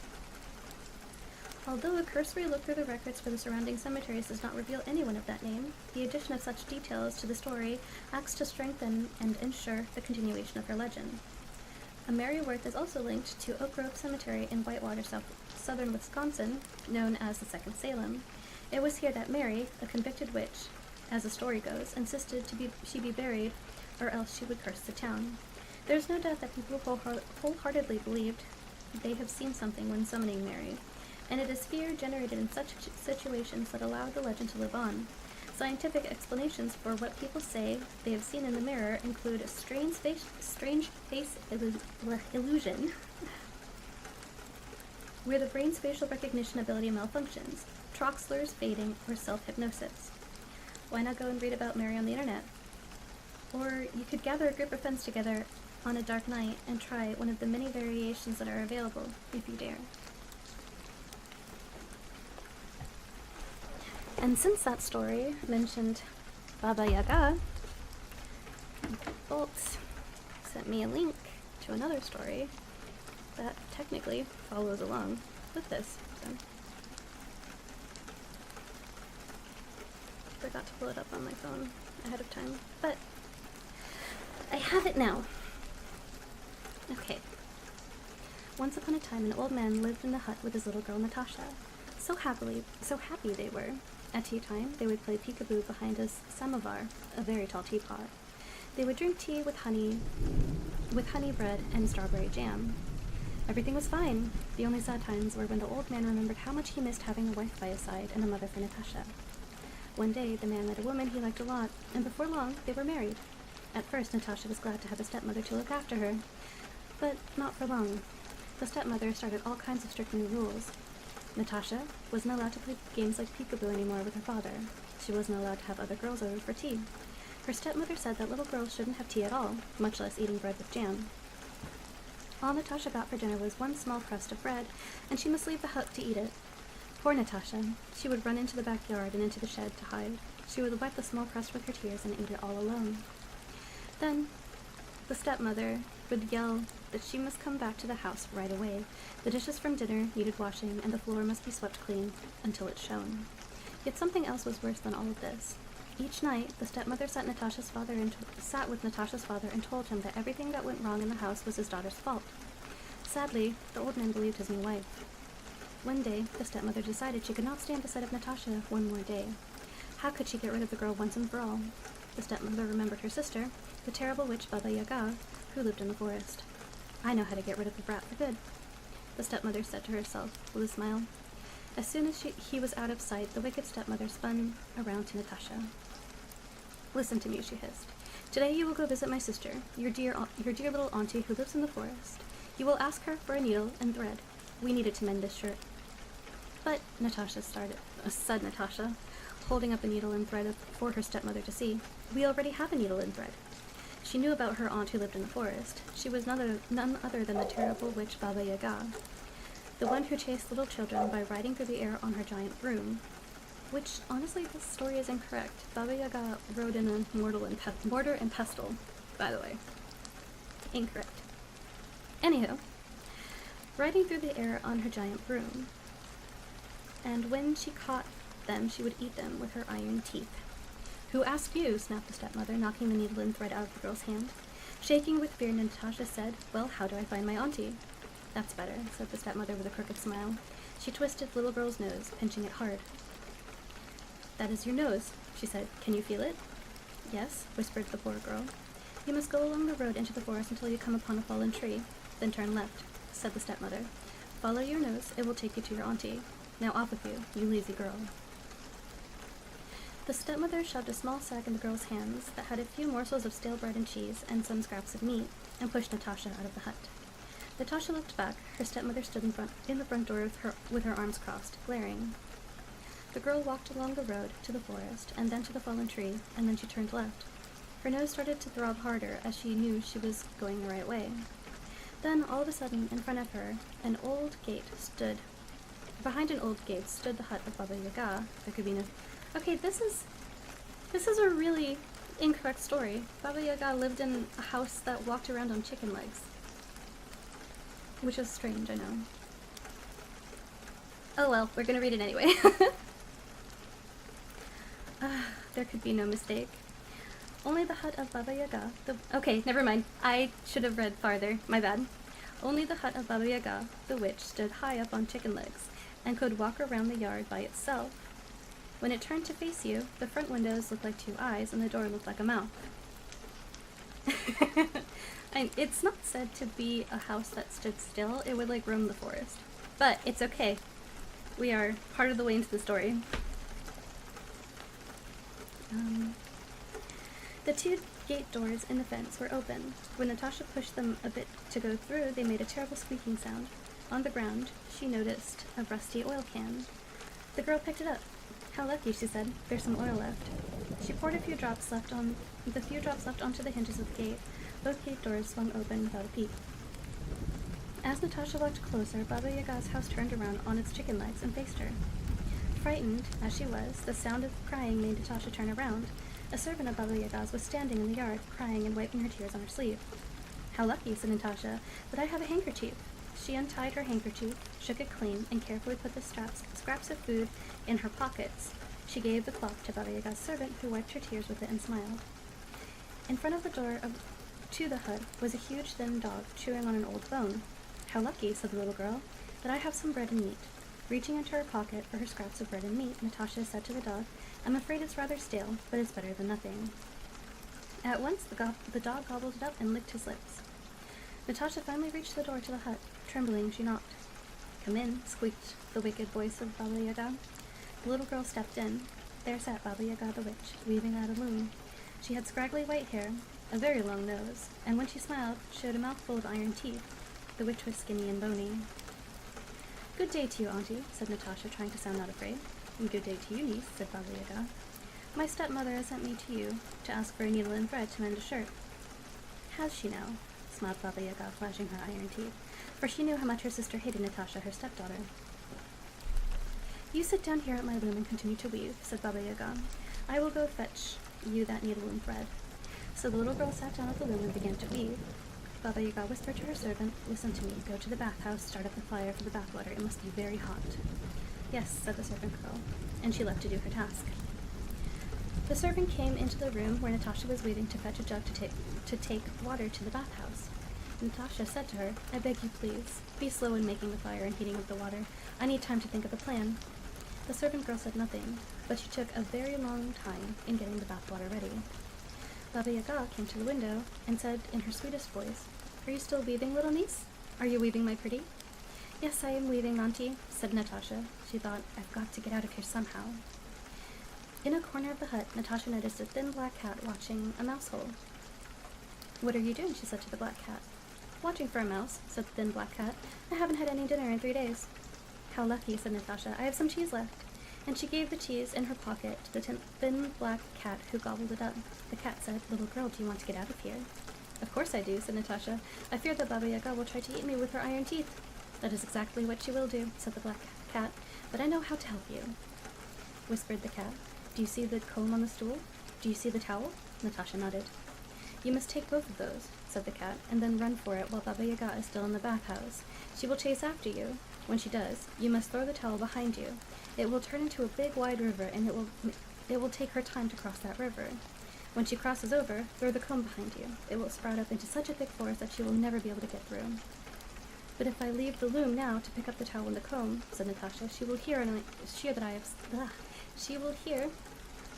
I have stopped weaving, and then she will be able to catch me before I have even a chance to escape." "Don't worry," said the thin black cat. "I'll take care of that." And then he took Natasha's place at the loom. Clickety-clack, clickety-clack. The loom never stopped for a moment.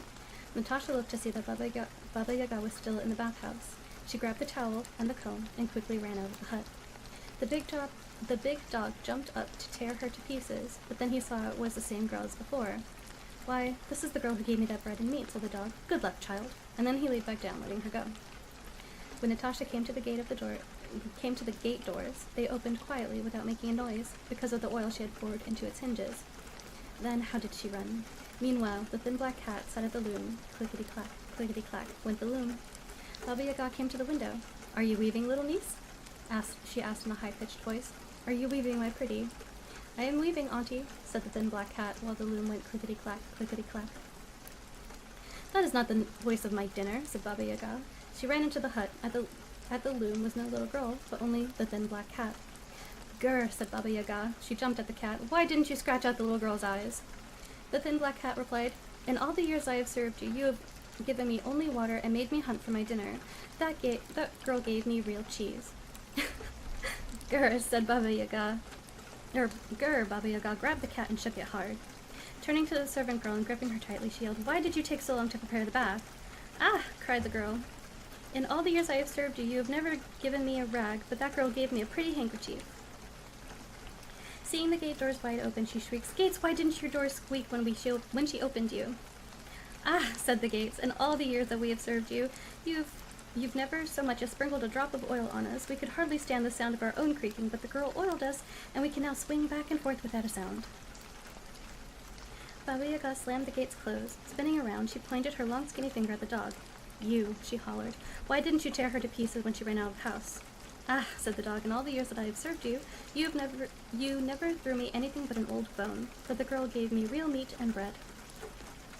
Baba Yaga rushed about the yard, cursing and hitting all the while screaming at the top of her lungs. Then she jumped onto her broom and flew up into the air. Soon she was closing in on the girl. "You will never escape me," Baba Yaga laughed a terrible laugh.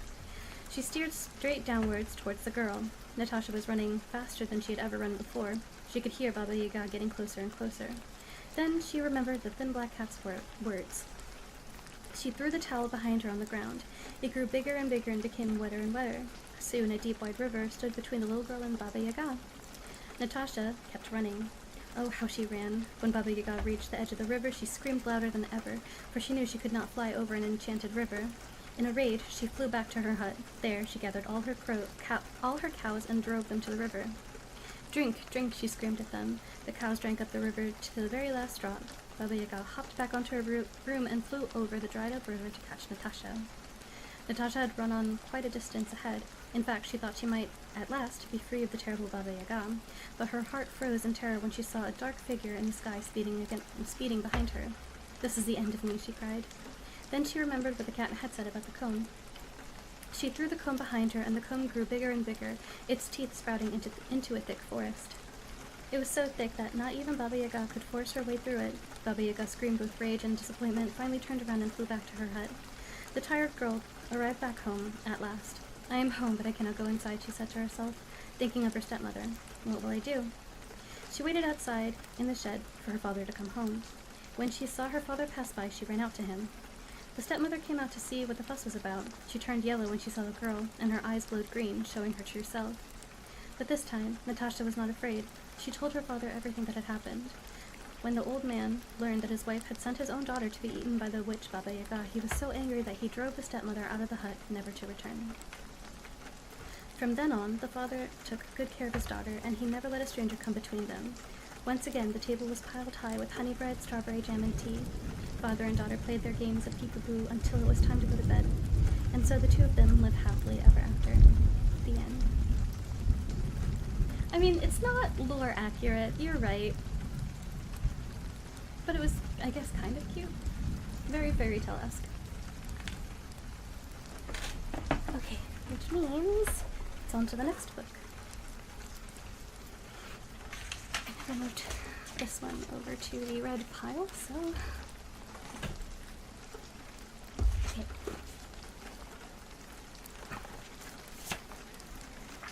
It was good for a short story. So the next one that I chose is because of a saying that I've been saying for a really long time, even though I have no real affinity to the sea. I'm sure a lot of people have heard it too. It's red skies at night, sailors delight. Red skies in the morning, sailors take warning. And this specific part of the book touches on that. Sailors' superstitions from across the globe. With the perilous nature of sea voyages, and the uncertainties that prevailed when setting off for waters unknown, it comes as no surprise that numerous superstitions and beliefs have grown up among those who live their lives on the waves. For despite the treacherous nature of the sea, there were many ways an uncanny sailor could guard against misfortune, and even more actions and mistakes needed to be avoided at all costs. Some people were thought to be naturally luckier than others, and protected at sea. Those who were born with a caul, that is, with a portion of tissue or amniotic membrane attached to their head, were said to be safe from death by drowning. Some believed that this immunity only held for that person, while others stated the protection could be transferred. Hence a thriving tradition in preserved cauls right up until the 20th century. One particular tale tells of how a child born with this protection caused no end of trouble to his mother at bath time. However hard she tried, the air-filled buoyancy of his caul meant that she couldn't keep him long enough under the water to be properly washed. To be born in the caul was to be in good company. Among the great and famous reputed to have been born thus are Byron, Freud, James I, and Napoleon. Cicero is often cited as stating that those born at the rising of the dog star, Sirius, that is, the 3rd of July to the 11th of August, were never to be drowned, protected by the accident of their birth. There has been much concern regarding the luck or otherwise of particular days when it comes to setting sail. In England and Scotland, Sundays were seen as a lucky day to do so, and a voyage beginning on that day would go without a hitch. Wednesday and Thursday were likewise lucky according to Norse tradition, being associated with Odin and Thor, respectively, and thus was thought invoking the protection of the god in question. Friday, on the other hand, was considered an unlucky day for sea journeys in many cultures. The obvious and most frequent connection made is that of it being the day of Christ's crucifixion, and it has also been suggested by some that being the day of the Norse goddess Freya, with her association with the much maligned cat, it was therefore unlucky for those at sea. On the other hand, Friday was said to be an auspicious day to start a voyage in America due to many positive events in history of that nation occurring on that day. For the Spanish sailors, Tuesday was a bad day to set sail, as outlined in the proverb El martes ne te casas, ne te embarques, ne de te mujer apartarse? I don't speak Spanish, forgive me. Tuesday, don't marry, go to sea, or leave your wife.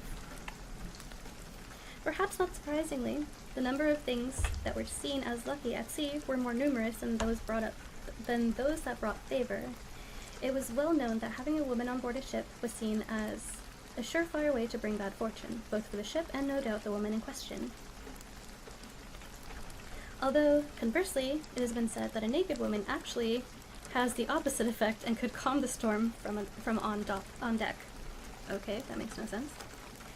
Making a wine glass ring would cause the death of a sailor, and if the glass actually broke, then any number of disasters could occur. Whistling close to the sea could have perilous consequences, as could anything going wrong during the naming of a ship. Although red sky at night before setting sail could be seen as a positive sign, if it happened come morning, that was another matter entirely, and a sailor should beware of what might be about to befall him. Cats were said to be used by witches to cause storms. Forgives but doesn't forget. Listen! You try reading for 3 hours straight and not messing up stuff that isn't your native tongue. I will fight you. I will drive there and I will fight you. Anyway. Cats were said to be used by witches to cause storms that put the crews of ships in peril, while in Zoroastrian folklore, cats are thought to have been created when a woman copulated with a demon. And it is believed that all fish will die if a cat dares to urinate in the water.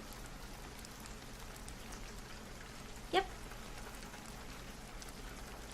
Can I have tickets to that fight? I don't think Epi would fight me. I think he would just concede and or hug me to keep my arms down. Plus, I wouldn't fight anyway. Oh wow, I don't think I picked enough. We still have 2 stories in this book, 2 stories in another book, and then I also downloaded Sleepy Hollow, The Legend of Sleepy Hollow. So let's see how far that brings us. Sinister Bog Lights, Will-o'-the-Wisp. The road is long and the traveler weary. Did I say that word right? Weary? Weary. Okay, apparently I have a list. Though he is not yet near his destination, suddenly in the distance he spots a light, glowing and beckoning, urging him to follow. Thinking it might be a shortcut, some kind of soul showing him the way, he steps from the path, deciding it is worth the risk. It is a choice that he might well live to regret, if he is lucky, as the traveler ventures onto the increasingly marshy land. The solid ground he has left so rashly no longer visible. The light is the only thing that he can identify for certain in the gloom. Still optimistic, he continues on, and on, growing wearier with each moment. Suddenly, without warning, the light goes out, just as the traveler feels his foot sink into the water. That water has posed a danger to travelers across the millennia is indisputable.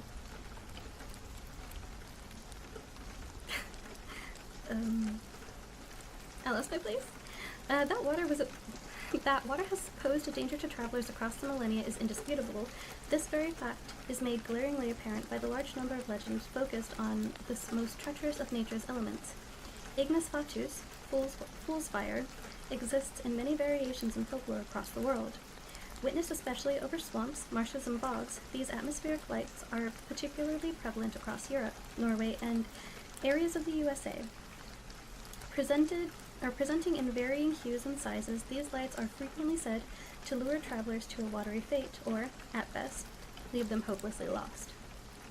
In England, the common name for such lights is will-o'-the-wisp, derived from wisp, the 17th century word meaning a bundle of hay or straw, and is often said to be someone called Will holding a lighted torch.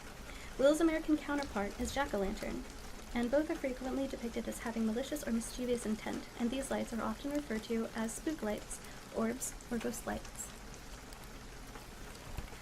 Within European folklore, there are many explanations for these intriguing lights. Some say they are linked to fairies. Others believe a man named Jack or Will, doomed to haunt the watery marshlands for all eternity due to some terrible deed committed during his life, is a source of the lights that bob and dance in the distance. According to Swedish folklore, the lights are the souls of those who have died unbaptized. Ever hopeful, they lead travelers to the water in the hope that they themselves can receive the sacrament of baptism that they missed in life. The Bengali phenomenon Alaya, marsh ghost light, appears to fishermen, causing confusion and leading them to become lost, sometimes forever, drowned in the marshes. Traditions in West Bengal and Bangladesh hold that the lights are ghosts of fishermen who lost their lives at their work.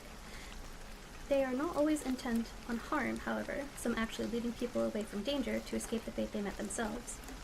The Hestelin of Norway, Martha lights of Texas, and the Hobby Lantern of Europe, to name a few, known by different names in different places, The description of these ghostly lights are intriguingly similar, descriptions across time and place being startlingly consistent. In the Scottish Highlands, the ghostly lights, known as spunky, are common around lochs and have more human form. Resembling a link boy, children who would illuminate the way for pedestrians with a lighted torch, the spunky was well known for leading those who follow him to a deadly end. There was no end to the mischief caused by this manifestation, also causing ships to be wrecked by luring them onto the rocks, thinking it to be the light of the harbor.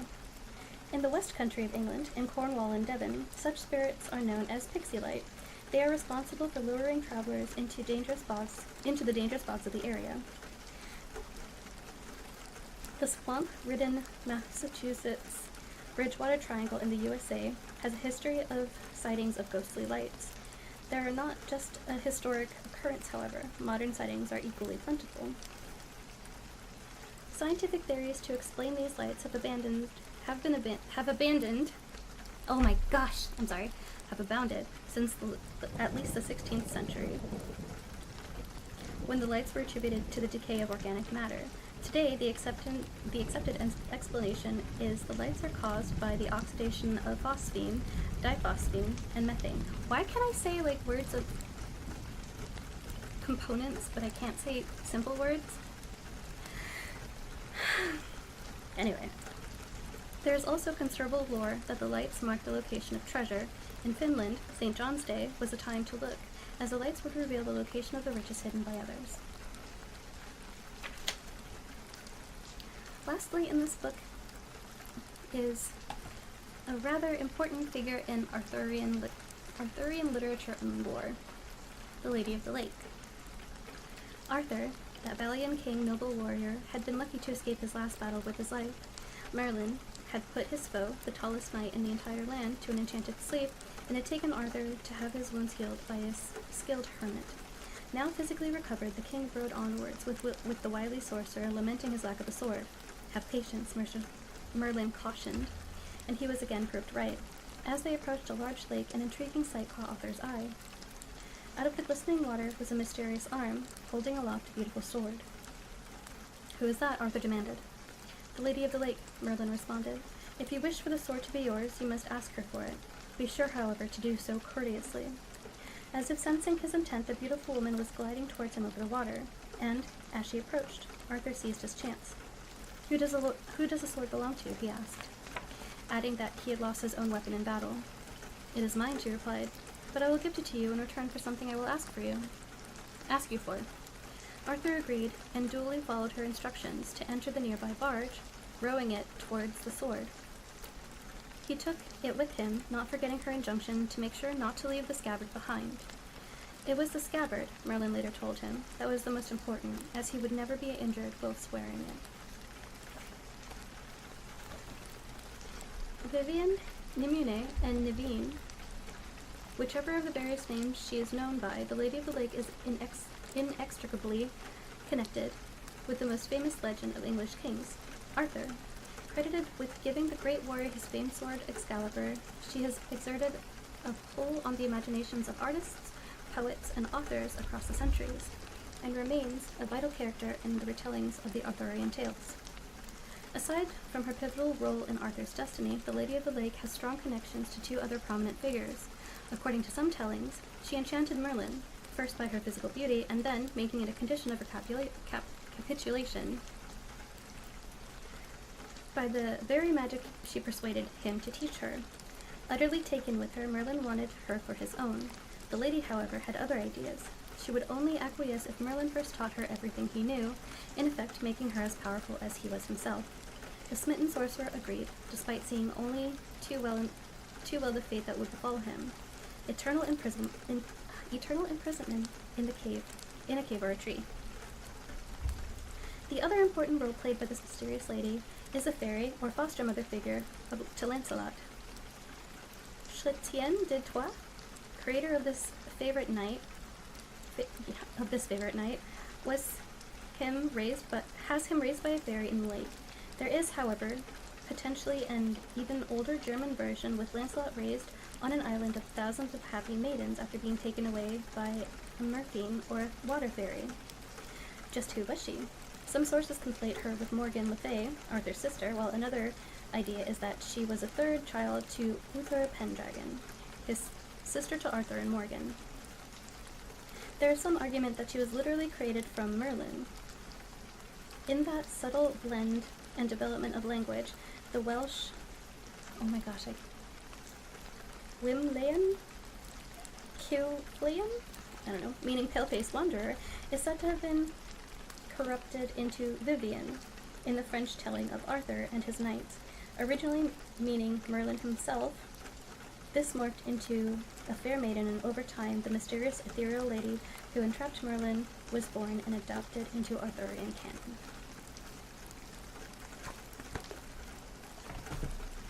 Okay.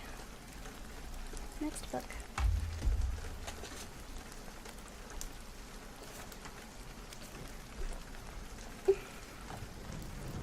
Of giants, warriors, kings, and heroes. Some of the earliest humans may have arrived in the British Isles as long ago as 800,000 years ago, at the beginning of the Paleolithic period, the Stone Age, when people first started to make stone tools like those at Hapsburg in Norfolk, the earliest found in Britain.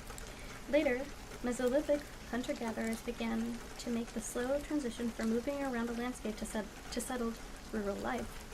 In museums, we can see hand axes that these early humans left behind, and in ancient rock art, such as the Creswell Crags in Derbyshire. The imagination of people in the mysterious past reaches out to touch our very own time. Legends and myths abound as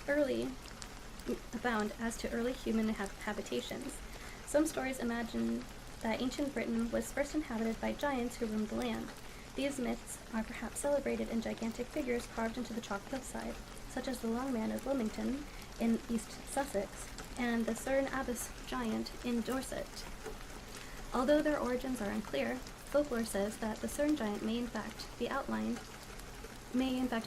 of the corpse of a real giant, others adding that the outline of the Danish giant who was drawn around and beheaded by the locals as he slept. One of the most famous British giants features in an old legend of the founding of London, linked with Welsh and Cornish traditions, and related by Geoffrey of Monmouth in his Historia Regum Britanniae, the history of the kings of Britain, in the 12th century. This tale tells how after the fall of Troy, a band of Trojans fled to the seas, led by Brutus. After many adventures, they finally arrive on the shores of Albion, now Britain, which had been inhabited by a race of brutal cannibalistic giants. Gog-Magog was their fierce leader, and now the only one left of their ancient race. One of the Trojans, Corneus, fought the great giant in single-handed combat, which led to Gog-Magog being thrown from a cliff to meet his doom. The end of the tale is murky, and it's unclear whether the giant died or was taken captive. At this point, the story shifts to how the city of Troyonot, or New Troy, now the city of London, was founded by Brutus and his crew. Brutus supposedly chose to erect his great palace where the Guildhall now stands. The London Stone is a well-known London landmark that is usually situated by Cannon Street, though currently housed at the London Museum. Its origins are disputed, but it is certainly a relic of an ancient building that may date from Roman times or even earlier. 2 statues now stand in the Guildhall to commemorate this tale. Some say that one is the giant Gog-Magog, and the other is his captor, Corneus, while many simply call the statues Gog and Magog, 2 giants of legend mentioned in the Bible. The Gog-Magog Hills, southeast of Cambridge, are also named for them. The original statues, recorded as appearing at the coronation of Queen Elizabeth I in 1559, were remade in the 18th century, yet these replicas were destroyed during an air raid in the Second World War. Remade once more, the giants have regularly taken part in the Lord Mayor's Show, held in November each year. Jack the Giant Killer is an infamous figure in Cornish folklore, said to have killed the giant Cormoran, who built the castle on St. Michael's Mount. The story goes that the giant was famous for terrorizing the local people, and as a reward, was offered to whoever could rid them of the scourge. A young boy named Jack decided to try his luck, and one morning dug a hole in the side of the mount, after which he awoke the giant by blowing his horn loudly. Blinded by the bright sun, the giant stumbled down the mountainside and fell into the hole. Jack filled it in on top of him, becoming a local hero instantly. Even today, when taking up the path to the castle, you will see a heart-shaped stone, which some say is the giant's, and that if you stand upon it, you can still hear the thud, thud of its beating underneath your feet. Another famous British giant is Ysbydden, from the tale Culhwch and Olwen, the Mabinogion, a collection of earliest prose stories in British literature that comprises the White Book of Rhydderch and the Red Book of Hergest. This tale is a classic hero quest where a young man, Culhwch, sets out to find his love, Olwen, the daughter of a giant, after being cursed by his stepmother so that he could love no other. The hero goes to find her, with the help of his cousin Arthur. She agrees to marry him, but her father, Ysbydden, decrees that Culhwch must accomplish a number of other great heroic must accomplish a number of impossible feats before he will be given permission. In the style of other great heroic tales such as Heracles, or Odysseus, Culhwch manages some of these tasks, and yet Ysbydden dies, leaving the couple free to marry. Hi, Super Sage! How are you?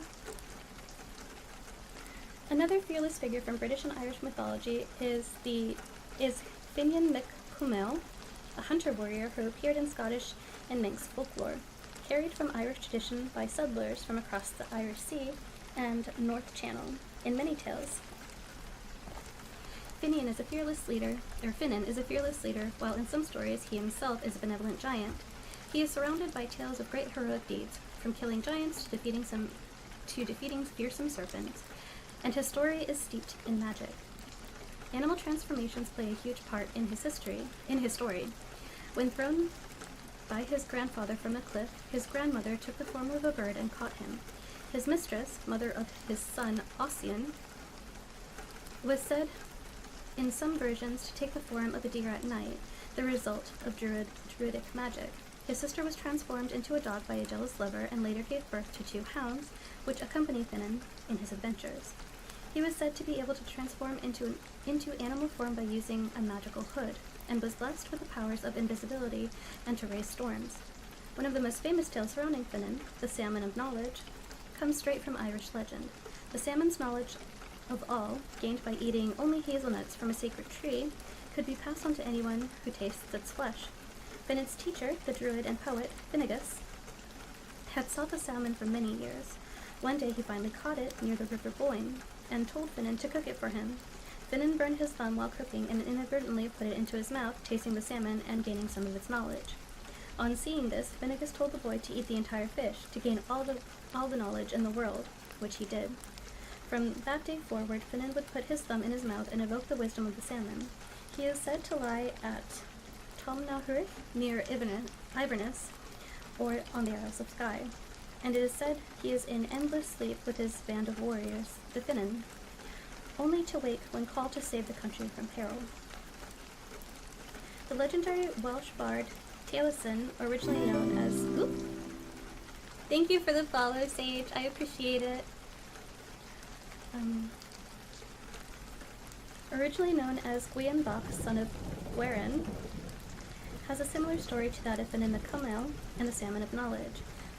Servant to the great Caradwin, the boy was charged with the stirring of the cauldron of inspiration for a whole year. Once the potion of inspiration was complete, 3 drops of the mixture spilled onto his thumb, which he put into his mouth and thus gained its magical powers. He fled in fear and transformed himself into a piece of grain in order to hide, which Caradwin ate, later giving birth to the boy, who was from that day named Taliesin. Like so many great heroic tales, the legend of King Arthur began with a story that might have had some truths, but was subsequently added to and embellished. Fragments of texts about warriors who drew together the tribal chiefs and petty kings of Britain against the Saxons, after the Romans left, are scattered in old texts. Nennius, the 9th Welsh monk, speaks of him as a great battle commander in his Historia Britonum, and Arthur is shown early on to be a warrior bent on defending Britain from a tide of marauding forces. Gildas, a 6th century British monk, tells that Arthur fought the Saxons in a number of battles culminating into success that led to his reputation at the legendary Battle of Mount Badon. Possible contenders for the site of this semi-mythical battle include Badbury Rings Hill Fort in Dorset and Liddington Castle in Wiltshire, as well as the city of Bath. With each passing age, writers took the legends of Arthur and added their own twists, weaving old tales with new in feats of imagination. For those in the Dark Ages, he was a warrior who would return as a savior of the people in a time of need. Later, he became a medieval symbol of chivalry, yet for the Victorians, his was a story filled with Christian virtues. Arthur's final resting place was also shrouded in mystery, some say so as to not stir the ambitions of the Saxons. One legend tells that he was buried at Glastonbury Abbey, which incidentally is near Cadbury Castle. In the 12th century, monks at the abbey claimed to have unearthed the bones of Arthur and his blonde-haired queen, along with a cross inscribed with his name. More recent research has shown that a grave of the correct type was indeed located in the area the monks claimed.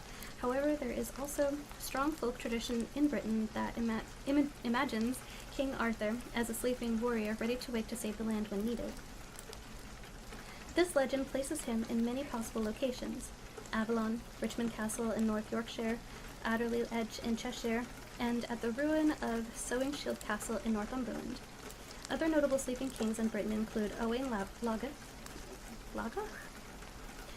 a Welsh, that's a hard word to say right now, soldier who is said to sleep at Llandeilo in an underground cave illuminated by lanterns until the time when he will awake to become king of the Britons. Another is Owain Glyndwr, a Welsh ruler who led a revolt against the English, who is said to have powers of invisibility using a magical stone and the ability to raise storms. He is thought to lie in the Vale of Gwent. Finally, the cairn on the summit of Brown Willy is said to house the sleeping king of Cornish folklore. Another famous figure from Arthurian legend is the wizard Merlin. Legend has it that King Vortigern chose Dinas Emrys in North Wales as the site for his castle. Yet the workers would return each morning to find the newly built walls in ruins. The king's sorcerers advised that the only solution was to sprinkle the ground with the blood of the child born to a mother of this world and a father of the other world. When the child, Myrddin Emrys, who became the Great Merlin, was found, he declared that 2 dragons lay under a lake within the mountain and were destroying the foundations of the castle each night. On digging down, a lake was indeed discovered, and 2 sleeping dragons were found at the bottom, one red, one white. When they awoke, a great battle ensued between them, ending when the white dragon fled and the red fell back into slumber underneath the hill. The castle was successfully built, and the red dragon, now immortalized on the Welsh flag, is said to sleep there still. Many battle leaders have been deemed heroes for their warlike prowess. Examples from ages past include Boudica, queen of the Incenti tribe, who defended her people patriotically against the Romans, and of course, Robert the Bruce and William Wallace, both surrounded by legends of their glory in the fight for Scottish independence against England. Other folk heroes were always outside the law, and some were loved despite their dark deeds and misadventures. For centuries, none has been so famous as a symbol of hope as the infamous outlaw Robin Hood. Cast out to live in the forest and forced to survive through hunting and robbery alone, the tale of this medieval yeoman is now steeped in legend. Perhaps the first mention of the tales of Robin Hood is in a 14th century narrative poem by William Langland, The Vision of Piers Plowman, while ballads about him were first printed nearly 100 years later. Early on, many believers that Robin Hood was a real man who became a hero to the common people in a time of great need and was made famous during the time of political oppression. Later, it was thought that he was an imaginary hero conjured as a figure that the poor people could identify with, being very different from the heroes and kings of the more affluent in society.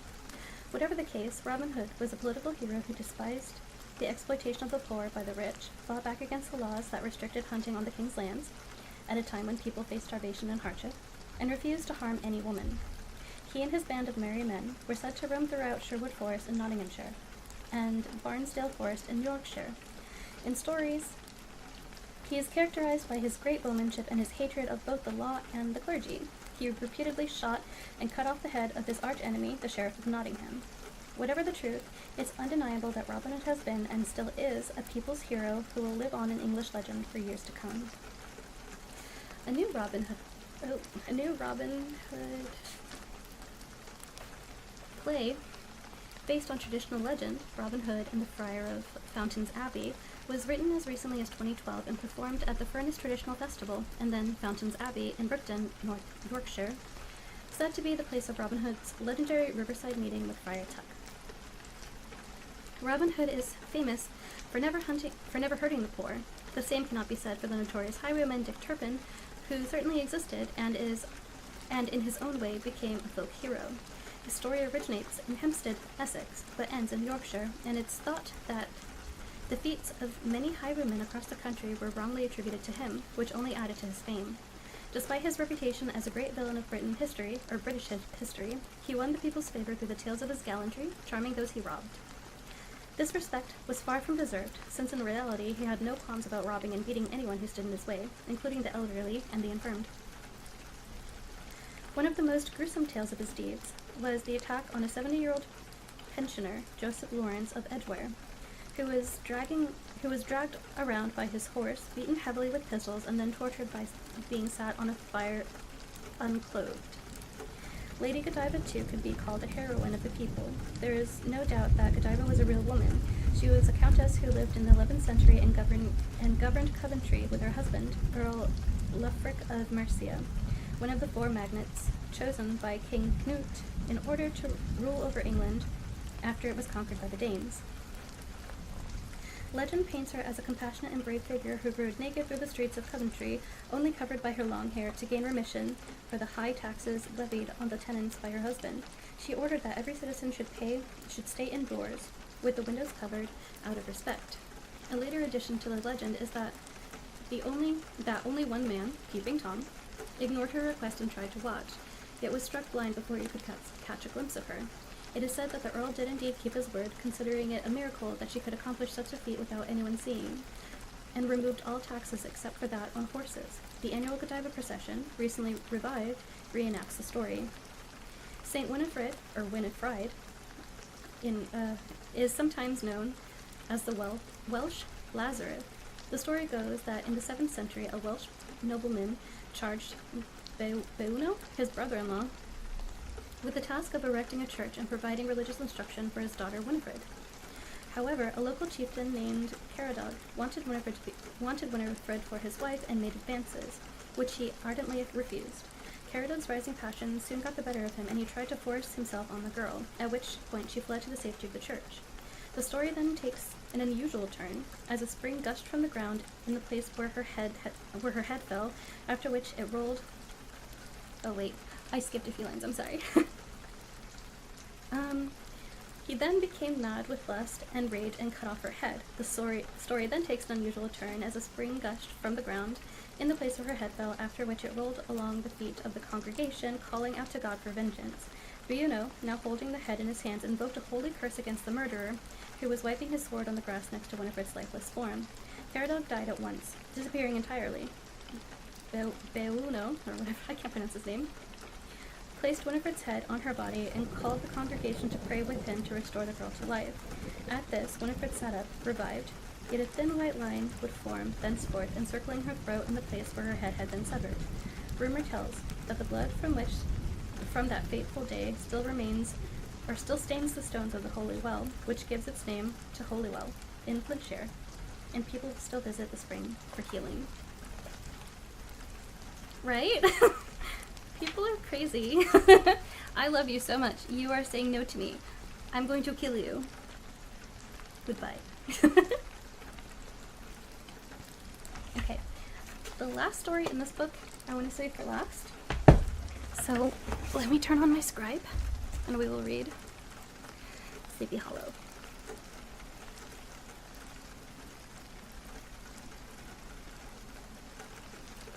I'm going to say it's kind of long. It's about an hour long.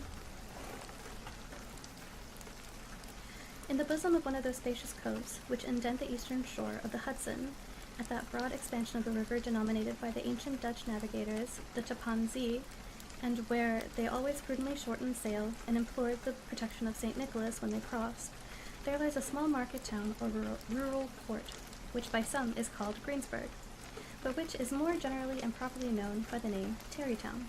This name was given, we are told, in former days, by the good housewives of the adjacent country, from the inveterate propensity of their husbands to linger about the village tavern on market days. Be that as it may, I do not vouch for the fact, but merely advert to it for the sake of being precise and authentic.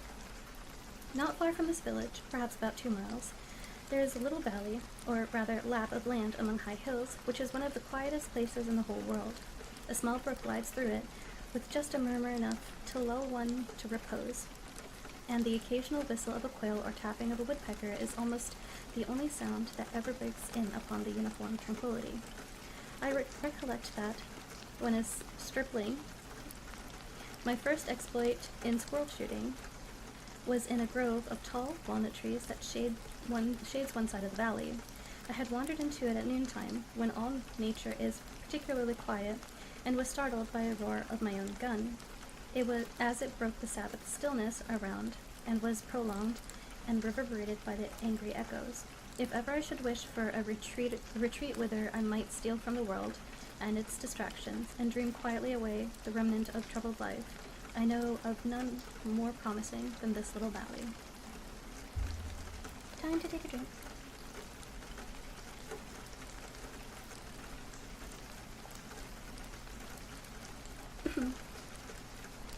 From the listless repose of the place, and the peculiar character of its inhabitants, who are descendants from the original Dutch settlers, this sequestered glen has long been known by the name Sleepy Hollow, and its rustic lads are called the Sleepy Hollow Boys throughout all the neighboring country. A drowsy, dreamy influence seems to hang over the land, and to pervade the very atmosphere. Some say the place was bewitched by a high German doctor during the early days of the settlement. Others, that an old Indian chief, the prophet or wizard of his tribe, held his pow-pows there before the country was discovered by Master Hendrik Hudson. Certain it is, the place still continues under the sway of some witching power that holds a spell over the minds of the good people, causing them to walk in a continual reverie. They are given to all kinds of marvelous beliefs, are subject to trances and visions, and frequently see strange sights, and hear music and voices in the air. The whole neighborhood abounds with local tales, haunted spots, and twilight superstitions. Stars shoot, and meteors glare oftener across the valley than in any other part of the country, and the nighttime, with her whole ninefold, seems to make it the favorite scene of her gambols. The dominant spirit, however, that haunts this enchanted region and seems to be commander-in-chief of all the powers of the air is the apparition of a figure on horseback without a head. It is said by some to be the ghost of a Hessian trooper whose head had been carried away by a cannonball in some nameless battle during the Revolutionary War, and who is ever and anon seen by the country folk hurrying along in the gloom of night, as if on the wings of the wind. His haunts are not confined to the valley, but extended at times to the adjacent roads, and especially to the vicinity of a church at no great distance. Indeed, certain of the most authentic historians of those parts, who have been careful in collecting and collating the floating facts concerning this spectre, allege the body of the trooper having been buried in the churchyard. The ghost rides forth to the scene of battle in nightly quest for his head, and that the rushing speed with which he sometimes passes along the hollow, like a midnight blast, is owing to his being belated and in a hurry to get back to the churchyard before daybreak. Such is the general purport of this legendary superstition, which has furnished materials for many a wild story in the region of shadows, and the spectre is known at all the country firesides by the name the Headless Horseman of Sleepy Hollow. It is remarkable that the visionary propensity I have mentioned is not confined to the native inhabitants of the valley, but is unconsciously imbibed by everyone who resides there for a time. However wide awake they may have been before they entered the sleepy region, they are sure, in a little time, to have inhaled the witching influence of the air, and begin to grow imaginative, to dream dreams and see apparitions. I mention this peaceful spot with all possible laud, for it is in such little retired Dutch valleys, found here and there embosomed in the great state of New York, that populations, manners, and customs remain fixed, while the great torrent of migration and improvement, which is making such incessant changes in other parts of this restless country, sweeps by them unobserved. They are like those little nooks of still water, which border a rapid stream, where we may see the straw and bubble riding quietly at anchor or slowly revolving in their mimic harbor, undisturbed by the rush of the passing current. Though many years have elapsed since I trod the drowsy shades of Sleepy Hollow, yet I question whether I should not still find the same trees and the same families vegetating in its sheltered bosom. In this by-place of nature there abode, in a remote period of American history, that is to say, some 30 years since, a worthy wight of the name Ichabod Crane, who sojourned, or as he expressed it, tarried, in Sleepy Hollow, for the purpose of instructing the children of the vicinity. He was a native of Connecticut, a state which supplies the Union with pioneers for the mind as well as for the forest, and sends forth yearly his legions of frontier woodsmen and country schoolmasters. The cognomen of Crane was not inapplicable to his person. He was tall, but exceedingly lank, with narrow shoulders, long arms and legs, hands that dangled a mile out of his sleeves, feet that might have served for shovels, and his whole frame most loosely... I'm assuming... I don't know. My phone was ringing. Anyway. I lost my place. His head was small and flat at top, with huge ears, large green glassy eyes, and a long sniped nose, so that it looked like a weathercock perched upon his spindle neck to tell which way the wind blew. To see him starting along the profile on a hill on a windy day, with his clothes bagging and fluttering about him, one might have mistaken him for the genius of famine descending upon the earth, or some scarecrow eloped from a cornfield. His schoolhouse was by a low building of one large room, rudely constructed of logs, the windows partly glazed and partly patched with leaves of old copybooks. It was most ingeniously secured at vacant hours by a wide twisted in the handle of the door and stakes set against the window shutters, so that though the thief might get in with perfect ease, he would find some embarrassment in getting out, an idea most probably borrowed by the architect, Jos van Houten, from the mystery of an eel pot. The schoolhouse stood in a rather lonely but pleasant situation, just at the foot of a woody hill, with a brook running close by and a formidable birch tree growing at one end of it.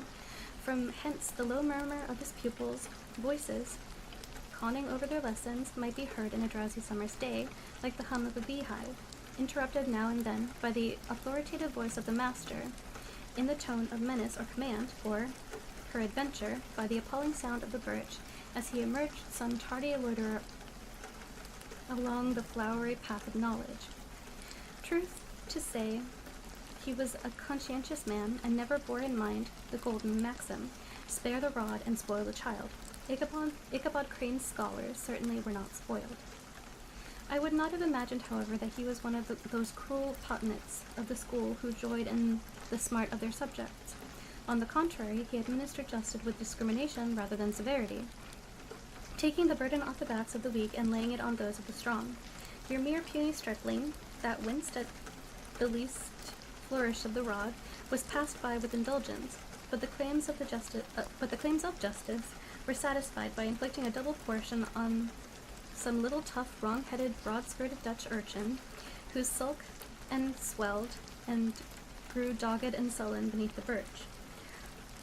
All this he called doing his duty by their parents, and he never inflicted a chastisement without following it by the assurance, so consolatory to the smarting urchin, that he would remember it and thank him for it in the longest day he had to live.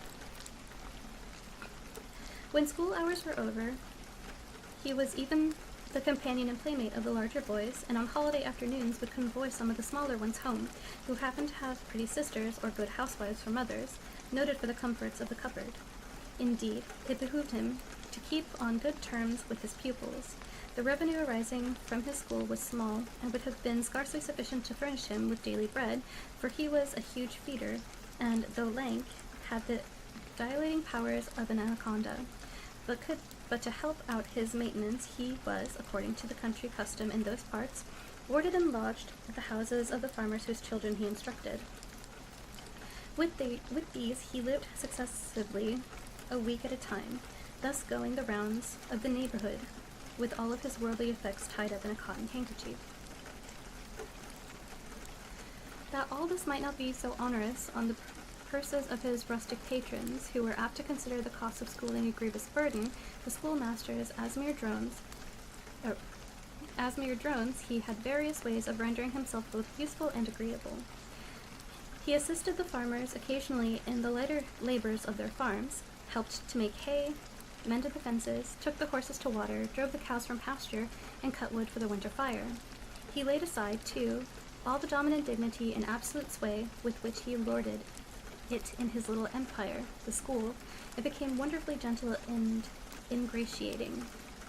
He found favor in the eyes of the mothers by petting the children, particularly the youngest, and like the lion bold, which Wilhelm so magnanimously the lamb did hold, he would sit with the child on his knee, and rock and cradle with his foot for whole hours together. Rock a cradle with his foot for whole hours together. In addition to his other vocations, he was the singing master of the neighborhood, and picked up many bright shillings by instructing young folk in psalmody. It was a matter of no little vanity to him on Sundays to take his station in front of the church gallery with a band of chosen singers, where, in his own mind, he completely carried away the palm from the parson. Certain it is, his voice resounded far above all the rest of the congregation, and there a peculiar quaver still be heard in that church, and which may even be heard half a mile off, quite to the opposite side of the mill pond, on a Sunday morning, which are said to be legitimately descended from the nose of Ichabod Crane. Thus, by divers little makeshifts, in that ingenious way which is commonly denominated by hook and by crook, the worthy pedagogue got on tolerably enough, and was thought by all who understood nothing of labor of headwork, to have wonderfully easy life of it. The schoolmaster is generally a man of some importance in the female circle of the rural neighborhood, being considered a kind of idle, gentlemanlike personage, of vastly superior taste and accomplishments to the rough country swains, and, indeed, inferior in learning only to the parson. His appearance, therefore, is apt to occasion some little stir at the tea-table of a farmhouse, and the addition of a supernumerary dish of cakes, or sweetmeats, or peradventure the parade of a silver teapot. Our man of letters, therefore, was peculiarly happy in the smiles of all the country damsels.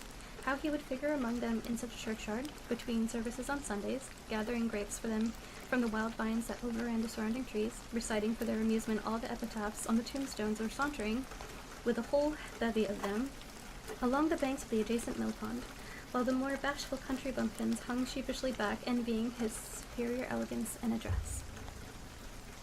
From his half-itinerant life, also, he was a kind of traveling gazette, carrying the whole budget of a local gossip from house to house, so that his appearance was always greeted with satisfaction.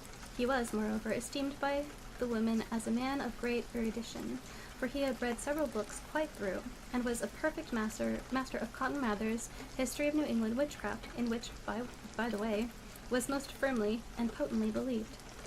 He was, in fact, an odd mixture of small shrewdness and simple credulity.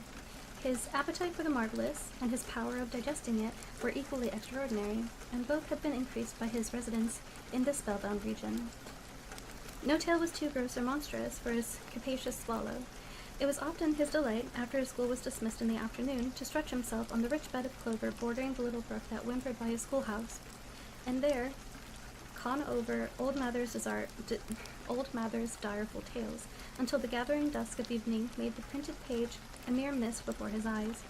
Then, as he wended his way by swamp and stream and awful woodland to the farmhouse where he had happened to be quartered, every sound of nature, and that witching hour, fluttered his excited imagination, the moan of the whip-poor-will from the hillside, the boding cry of the tree-toad and the harbinger of storm, the dreary hooting of the screech-owl, or the sudden rustling of the thicket of birds frightened from their roost.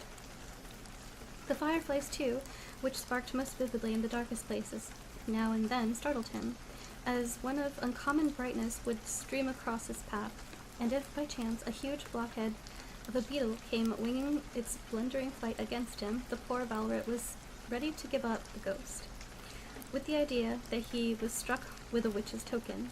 His only resource on such occasions, either to drown thought or drive away evil perils, was to sing psalm tunes, and the good people of Sleepy Hollow, as they sat by their doors of an evening, were often filled with awe at hearing his nasal melody, in linked sweetness long and drawn out, floating from the distant hill or along the dusky road.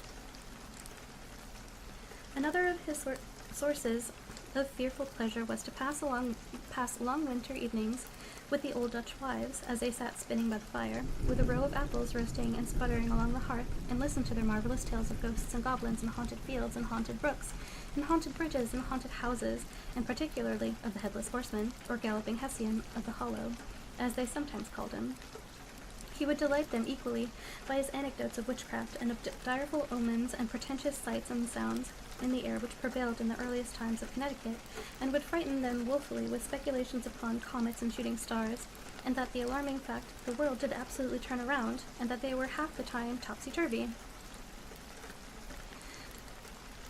But if there was a pleasure in all of this, while snugly cuddling in the chimney corner of a chamber that was all of a ruddy glow from the crackling wood fire, and where, of course, no spectre dared to show its face, it was dearly purchased by the terrors of his subsequent walk homewards, that fearful shapes and shadows beset his path amidst the dim and ghastly glare of the snowy night.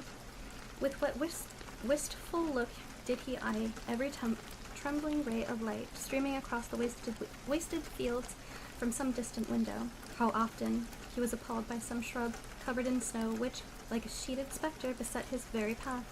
How often did he shrink with curdling awe at the sound of his own steps on the frosty crust beneath his feet, and dreaded to look over his shoulder lest he should behold some uncouth being tramping close behind him.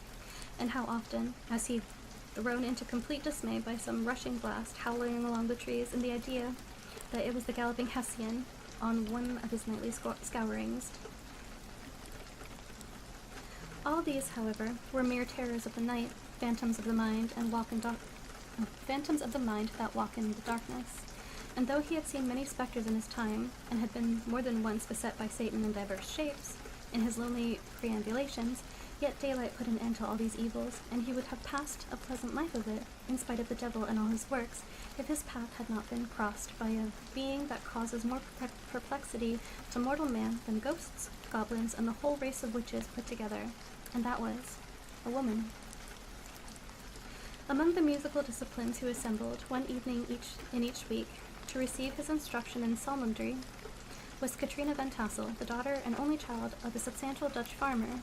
She was a blossoming lass of fresh 18, plump as a partridge, ripe and melting and rosy-cheeked as one of her father's peaches, and universally famed, not merely for her beauty, but her vast expectations. She was, withal, a little of a coquette, as might be perceived even in her dress, which was a mixture of ancient and modern fashions, as most suited to set off her charms.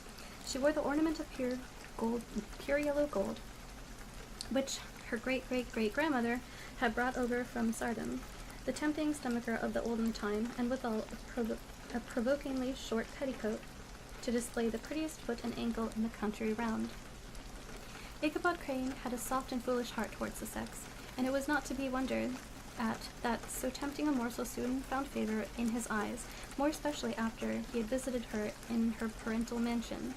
Old Balthus Van Tassel was a perfect picture of a thriving, contented, liberal-hearted farmer.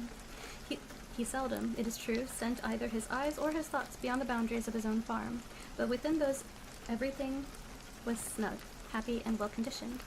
He was satisfied with his wealth, but not proud of it, and piqued himself upon the hearty abundance rather than the style in which he lived. His stronghold was situated on the banks of the Hudson, in one of those green, sheltered, fertile nooks in which the Dutch farmers are so fond of nestling. A great elm tree spread its broad branches over it, at the foot of which bubbled up a spring of the softest and sweetest water, in a little well formed of a barrel, and then, still sparkling away through the grass, to a neighboring brook that babbled along among adlers and dwarf willows. Hard by the farmhouse was a vast barn that might have been served for a church, every window and crevice of which seemed bursting forth with the treasures of the farm. The flail was thusly resounding within it from morning to night, Swallows and martins skimmed twittering about the eaves, and rows of pigeons, some with one eye turned up, as if watching the weather, some with their heads under their wings or buried in their bosoms, and others swelling and cooing and bowing about their dames, were enjoying the sunshine on the roof. Sleek, unwieldy porkers were grunting in repose and abundance in their pens, from whence sallied forth, now and then, troops of suckling pigs, as if to snuff the air. A stately squadron of snowy geese were riding in an adjoining pond, convoying whole fleets of ducks. Regiments of turkeys were gobbled through the farmyard, and guinea fowls, fretting about it, like ill-tempered housewives, with their peevish, discontented cry. Before the barn door strutted the gallant cock, and crowning that pattern of a husband, a warrior, and a fine gentleman, clapping his burnished wings and crowning in the pride and gladness of his heart. Sometimes tearing up the earth with his feet, and then generously calling his ever-hungry family of wives and children to enjoy the rich morsel which he had discovered. The pedagogue's mouth watered. Yes. I pause. What's up?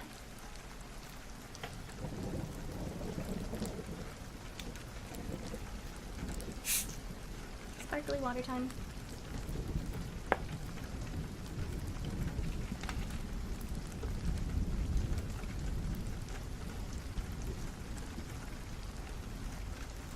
You're so sweet.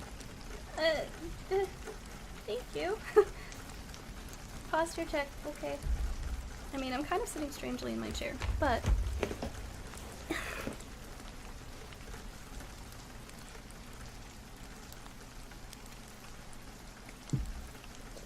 okay, I took another sip.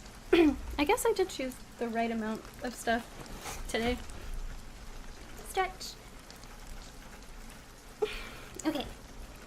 Refreshed. Thank you for reminding me. The pedagogue's mouth watered as he looked upon this sumptuous promise of luxurious winter fare.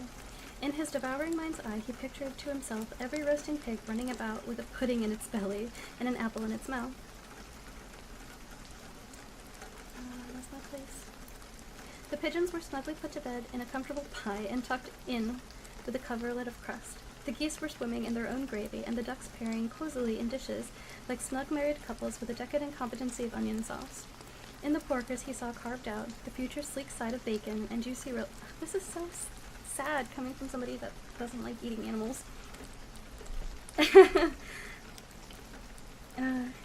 And juicy relishing ham, not a turkey, but he beheld daintily trussed up, with its gizzards under its wing, and peradventure a necklace of savory sausages, and even bright Chanticleer himself lay sprawling on his back in a side dish, with uplifted claws as if carving that quarter which his chivalrous spirit disdained to ask while living.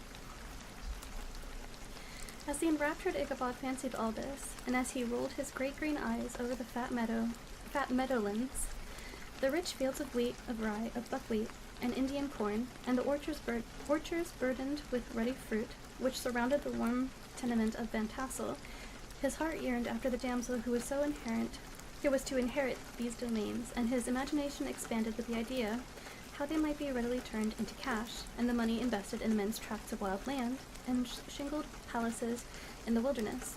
Nay, his busy fancy already realized his hopes, and presented to him the blooming Katrina, with a whole family of children, mounted on the top of a wagon loaded with household trumpetry, with pots and kettles dangling beneath, and he beheld himself bestriding a pacing mare with a colt at her heels, setting out for Kentucky, Tennessee, or the Lord knows where. When he entered the house, the conquest of his heart was complete. It was one of those spacious farmhouses with high-ridged but lowly sloped roofs, built in the style handed down from the Dutch settlers, the low projecting eaves forming a piazza along the front, capable of being closed up in bad weather. Under this there hung flails, harness, various utensils of husbandry, and nets for fishing in the neighboring river. Benches were built along the sides of for summer use, and a great spinning wheel at one end and a churn at the other showed the various uses to which this important porch might be devoted. From this piazza, the wondering Ichabod entered the hall, which formed the center of the mansion, and the place of usual residence. Here, rows of resplendent pewter, arranged on a long dresser, dazzled his eyes. In one corner stood a huge bag of wool, ready to be spun. In another, a quantity of linsey woolsey, just from the loom. Ears of Indian corn and strings of dried apples and peaches hung in gay festoons along the walls, mingled with the god of red peppers, and a door left ajar gave him a peep into the best parlor, where the clod-footed chairs and dark mahogany tables shone like mirrors. Andrians, with their accompanying shovels and tongs, glistened from their covered covert of asparagus tops.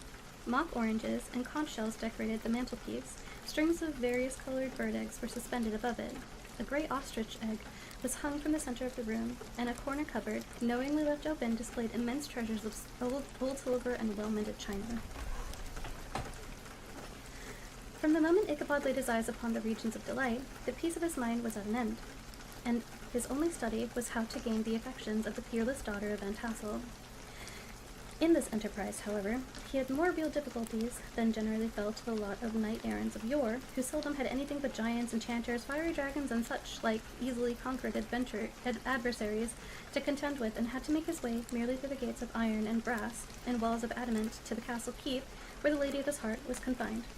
All which he had achieved easily as a man would carve his way into the center of a Christmas pie, and then the lady gave him her hand as a matter of course. Ichabod, on the contrary, had to win his way to the heart of a country coquette, beset with a labyrinth of whims and caprices, which were forever presenting new difficulties and impediments, and he had to encounter a host of fearful adversaries of real flesh and blood, the numerous rustic admirers who beset every portal to her heart, keeping a watchful and angry eye upon each other, but ready to fly out in the common cause against any new competitor. Among these, the most formidable was a burly, roistering blade of the name Abraham, or, according to the Dutch abbreviation, Brom Van Burnt, the hero of the country round, which rang with his feats of strength and hardihood. He was broad-shouldered and double-jointed, with short curly black hair, and a bluff, not unpleasant countenance, having a mingled air of fun and arrogance. From his Herculean frame, the great powers of limb, he had received the nickname of Brom Bones, by which he was universally known. He was famed for great knowledge and skill in horsemanship, being as dexterous on horseback as Tartar. He was foremost at all races and cockfights, and with the ascendancy which bodily strength always acquires in rustic life. Yes, Mungo. What? You can come and cuddle. Looks like cat break.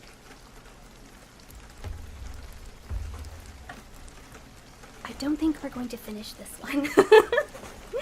I still have apparently like 40 minutes to read in this, according to my scribe. But we will get as far as we can, and if I finish it tomorrow, I'll finish it tomorrow. I can't reach you if you lean back. Okay. And with the ascendancy which bodily strength always acquires in rustic life, was the umpire in all disputes, setting his hat on one side and giving his decisions with an air and tone that admitted of no gainsay or appeal. He was always ready for either a fight or a frolic. She said, yes, you guys can come cuddle. We'll make a cuddle puddle. I lost my place. Hold on. But had more mischief than ill will in his composition, and with all his overbearing roughness, there was a strong dash of waggish good humor at the bottom.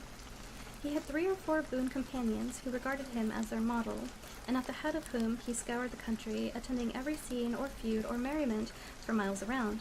In cold weather he was distinguished by a fur cap surmounted with a flaunting fox's tail. And when the folks of the country gathering decreed this well-known crest as at a distance, whisking about among the squad of hard riders, they always stood by for a squall. Sometimes his crew would be heard dashing along past the farmhouses at midnight with a whoop and halloo, like a troop of Don Cossacks. And the old dames, startled out of their sleep, would listen for a moment until the hurry-scurry had clattered by, and then exclaim, "Aye, there goes Brom Bones and his gang."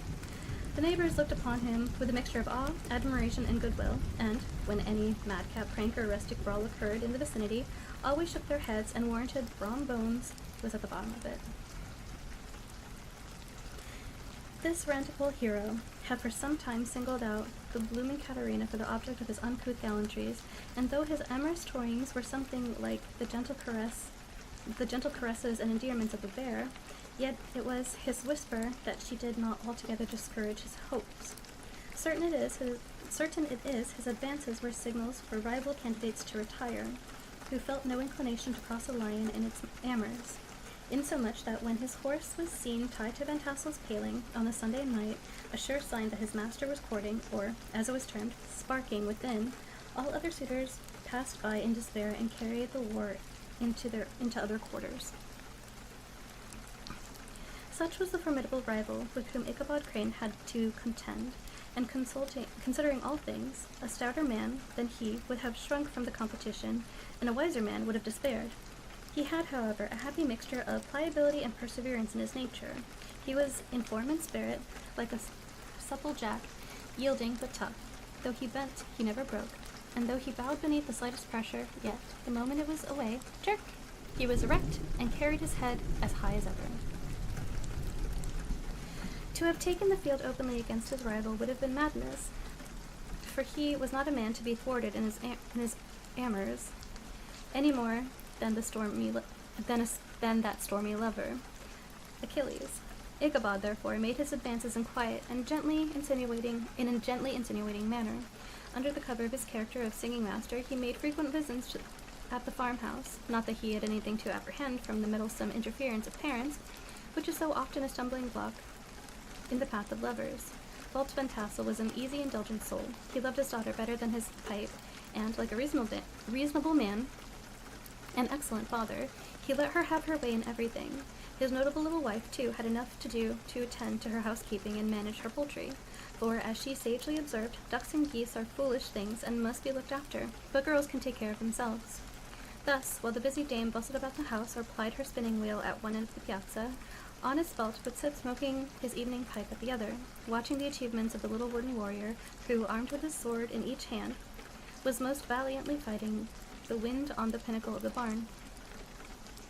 In the meantime, Ichabod would carry on his suit with the daughter by his side of the spring under the great elm, or sauntering along the twilight, that hour so favorable to lovers' eloquence. I profess not to know how women's hearts are wooed and won. To me, they have always been matters of riddle and admiration. Some seem to have but one vulnerable point or door of access, while others have a thousand avenues and may be captured in 1,000 different ways. It is a great triumph of skill to gain the former, but still a greater proof of generalship to maintain possession of the latter. For a man must battle for his fortress at every door and window. He who wins 1,000 common hearts is therefore entitled to some renown, but he who keeps undisputed sway over the heart of a coquette is indeed a hero. Certain it is, this was not the case with the redoubtable Brom Bones, and from the moment Ichabod Crane made his advances, the interests of the former evidently declined. His horse was no longer seen tied to the palings on Sunday nights, and a deadly feud gradually arose between him and the preceptor of Sleepy Hollow. Brom, who had a degree of rough chivalry in his nature, would fain have carried matters to open warfare and have settled their pretensions to the lady, according to the mode of those concise and simple reasoners, the knights errant of yore, by single combat. But Ichabod was too conscious of the superior might of his adversary to enter the lists against him. He had overheard a boast of Bones, and that he would double the schoolmaster up and lay him on a shelf of his own schoolhouse, and he was too wary to give him an opportunity. There was something extremely provoking in this obstinately pacific system. It left Brom no alternative but to draw upon the funds of rustic waggery in his disposition and play off boorish practical jokes upon his rival.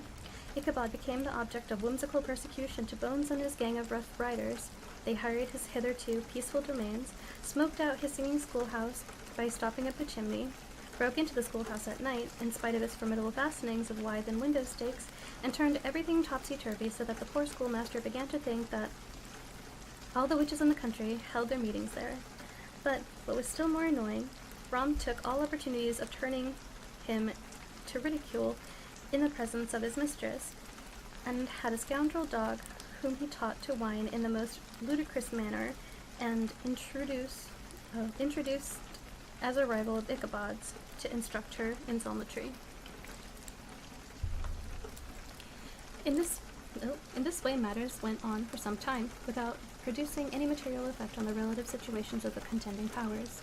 On a fine autumnal afternoon, Ichabod, in pensive mood, sat enthroned on a lofty stool from whence he usually watched all the concerns of his little literary realm. In his hand he swayed a ferule, a scepter of despotic power. The birch of justice reposed on 3 nails behind the throne, a constant terror to evildoers, while on the desk before him might be seen sundry contraband articles and prohibited weapons detected upon the persons of idle urchins, such as half-munched apples, pop-guns, whirligigs, fly-cages, and whole legion of rampant little paper gamecocks. Apparently, there had been some appalling act of justice recently inflicted, for his scholars were all bustily intent upon their books, or slyly whispering behind them, with one eye kept upon the master, and a kind of buzzing stillness reigned throughout the schoolroom. It was suddenly interrupted by the appearance of I really don't want to say that word. By a dark-skinned individual in tow-cloth jacket and trousers, a round-crowned fragment of a hat, like the cap of Mercury, and mounted on the back of a ragged, wild, half-broken colt, which he managed with a rope by way of a halter. He came clattering up to the school door with an invitation to Ichabod to attend a merrymaking or quilt frolic to be held that evening at My Here Van Tassel's, and having delivered his message with that air of importance and effort at fine language such an individual is apt to display on petty embassies of the kind, he dashed over the brook and was seen scampering away up the hollow, full of the importance and hurry of his mission. All was now bustle and hubbub in the late quiet schoolroom. The scholars... Hi, Mungo. You made me lose my place.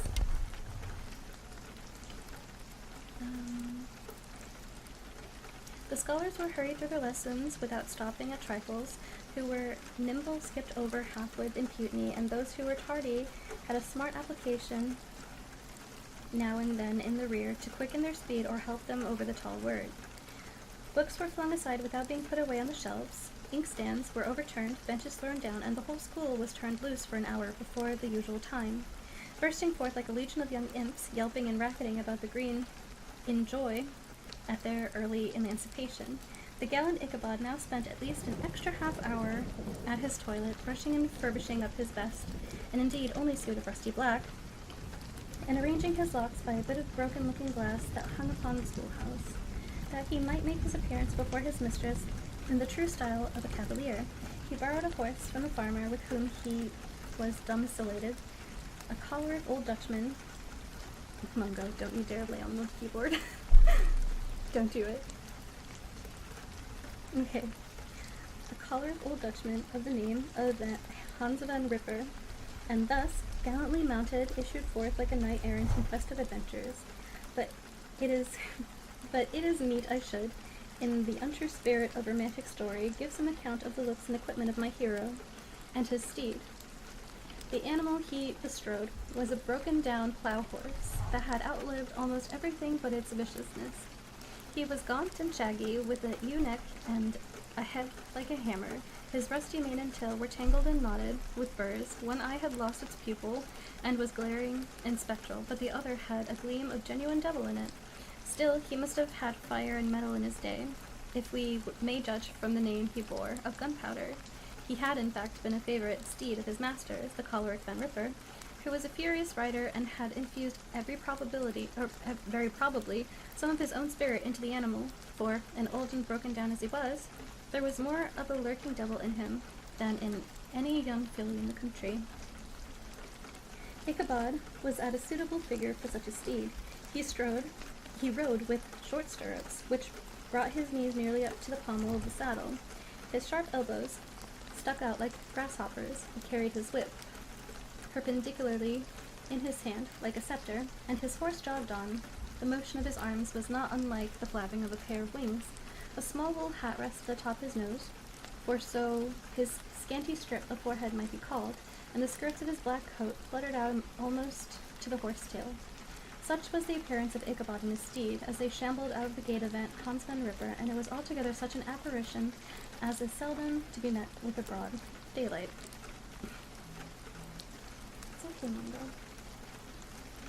It was, as I have said, a fine autumnal day. The sky was clear and serene, and nature wore that rich golden livery which we always associate with the idea of abundance. The forests had put on their sober brown and yellow, while some trees, the tenderer kind, had been nipped by the frosts into brilliant dyes of orange, purple, and scarlet. Streaming files of wild ducks began to make their appearance high in the air. The bark of the squirrel might be heard from the groves of beech and hickory nuts, and the pensive whistle of a quail at intervals from neighboring stubble fields. The small birds were taking their farewell banquets. In the fullness of their revelry, they fluttered, chirping and frolicking from bush to bush and tree to tree, capricious from the very profusion and variety around them. There was the honest cock-robin from the favorite game of stripling sportsmen, with its loud, querulous note, and the twittering blackbirds flying in sable clouds, and the golden-winged woodpecker with his crimson crest, his broad black gorget and splendid plumage, and the cedar bird with his red-tipped wings and yellow-tipped tail, and its little Montiero cap of feathers, and the blue jay, that noisy coxswain, in his gay light blue coat and white underclothes, screaming and chattering, nodding and bobbing and bowing, and pretending to be on good terms with every songer of the grove. As Ichabod jogged slowly on his way, his eye, ever open to every symptom of culinary abundance, ranged with delight over the treasures of jolly autumn. On all sides he beheld vast store of apples, some hanging in oppressive opulence on the trees, some gathered into baskets and barrels for the market, others heaped up in rich piles for cider press. Farther on he beheld great fields of Indian corn, with its golden ears peeping from their leafy covers, and holding out the promise of cakes and hasty puddings, and the yellow pumpkins lying beneath them, turning up their fair round bellies to the sun, and giving ample prospect of the most luxurious of pies. And anon he passed the fragrant buckwheat fields, breathing the odor of beehive, and as he beheld them, soft anticipation stole over his mind of dainty slapjacks, well buttered and garnished with honey or treacle by the delicate little dimpled hand of Katrina Van Tassel. Thus feeding his mind with many sweet thoughts and sugared suppositions, he journeyed along the sides of a range of hills which looked out upon some of the goodliest scenes of the mighty Hudson. The sun gradually wheeled his dark disk down in the west. His broad disk. Why did I say dark? Oh wait, time out. I forgot to start recording, so I have to start reading all over again. Because we're gonna put this up on YouTube. I knew I was forgetting something. Anyway, this time I won't mess it up as much. Thus, feeding his mind with many sweet thoughts and sugared suppositions, he journeyed along the sides of a range of hills which looked out upon some of the goodliest scenes of the mighty Hudson. The sun gradually wheeled his broad disk down in the west. The wide bosom of the Tapansee lay motionless and glassy, excepting that here and there a gentle undulation waved and prolonged the blue shadow of the distant mountain. I mean, I've been asked quite a bit to record and post things, so I thought may as well, if I'm not putting a lot of strain on my computer, I can record while I'm streaming and then let my computer do it overnight when I'm sleeping. A few amber clouds floated in the sky without a breath of air to move them. The horizon was of a fine golden tint, changing gradually into a pure apple green, and from that into the deep blue of the mid-heaven. A slanting ray lingered on the woody crests of the precipices that overhung some parts of the river, giving greater depths to the dark gray and purple of their rocky sides. Poor PC is working overtime.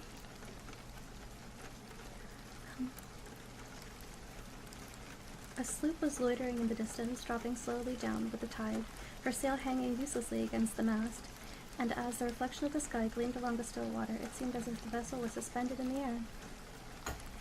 It was towards the evening that Ichabod arrived at the castle of Heer Van Tassel, which he found thronged with the pride and flower of the adjacent country.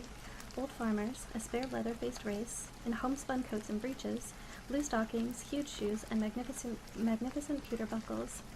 Their brisk, withered little dames, in close-crimped caps, long-waisted short gowns, homespun petticoats, and scissors and pincushions, and gay calico pockets hanging on the side. Buxom lasses almost as antiquated as their mothers, excepting where a straw hat, a fine ribbon, or perhaps a white frock gave symptoms of city innovation. The sons, in short square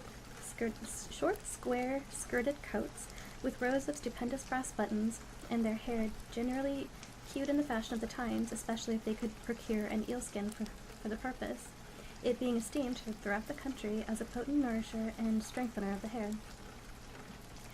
Brom Bones, however, was the hero of the scene, having come to gather on his favorite steed, Daredevil, a creature, like himself, full of mettle and mischief, and which no one but himself could manage. He was, in fact, noted for preferring vicious animals, given to all kinds of tricks which kept the rider in constant risk of his neck, for he held a traceable, well-broken horse, was unworthy of a lad of spirit. Fain would I pause to dwell upon the world of charms that burst upon the enraptured gaze of my hero, as he entered the state parlor of Van Tassel's mansion. Not those of the bevy buxom lasses, with their luxurious display of red and white, but the ample charms of a genuine Dutch country tea-table in the sumptuous time of autumn. Such heaped-up platters of cakes of various and almost indescribable kinds, known only to experienced Dutch housewives. There was the doughy donut, the tender oily coke, and the crisp and crumbling cruller, sweet cakes and shortcakes, ginger cakes and honey cakes, and the whole family of cakes. And then there were apple pies and peach pies and pumpkin pies, besides slices of ham and smoked beef, and moreover delectable dishes of preserved plums and peaches and pears and quinces, not to mention broiled shad and roast chickens, together with bowls of milk and cream, all mingled higgledy-piggledy, pretty much as I have enumerated them, with the motherly teapot setting upon its clouds of vapor from the midst. Then, with the heaven bless the mart. I want breath and time to discuss this banquet as it deserves, and I'm too eager to get on with my story. Happily, Ichabod Crane was not in so great a hurry as his historian, but did ample justice to every dainty. He was a kind and thankful creature whose heart dilated with proportion as his skin was filled with good cheer, and whose spirits rose with eating as some men's do with drink. He could not help, too, rolling his large eyes round him as he ate, and chuckling with the possibility that he might one day be lord of all this scene of all almost unimaginable luxury and splendor. Then, he thought, how soon he'd turn his back upon the old schoolhouse, snap his fingers in the face of Hans Van Ripper and every other niggardly patron, and kick any itinerant pedagogue out of doors that should dare call him comrade. But old Bathus Van Tassel moved about among his guests with a face dilated with content and good humor, round and jolly as the harvest moon. His hospitable attentions were brief but expressive, being confined to a shake of the hand, a slap on the shoulder, a loud laugh, and a pressing invitation to fall to and help themselves. And now the sound of the music from the common room, or hall, summoned to the dance. The musician was an old gray-headed African-American. I'm sorry, this was written when certain words were okay, and I am not going to say them.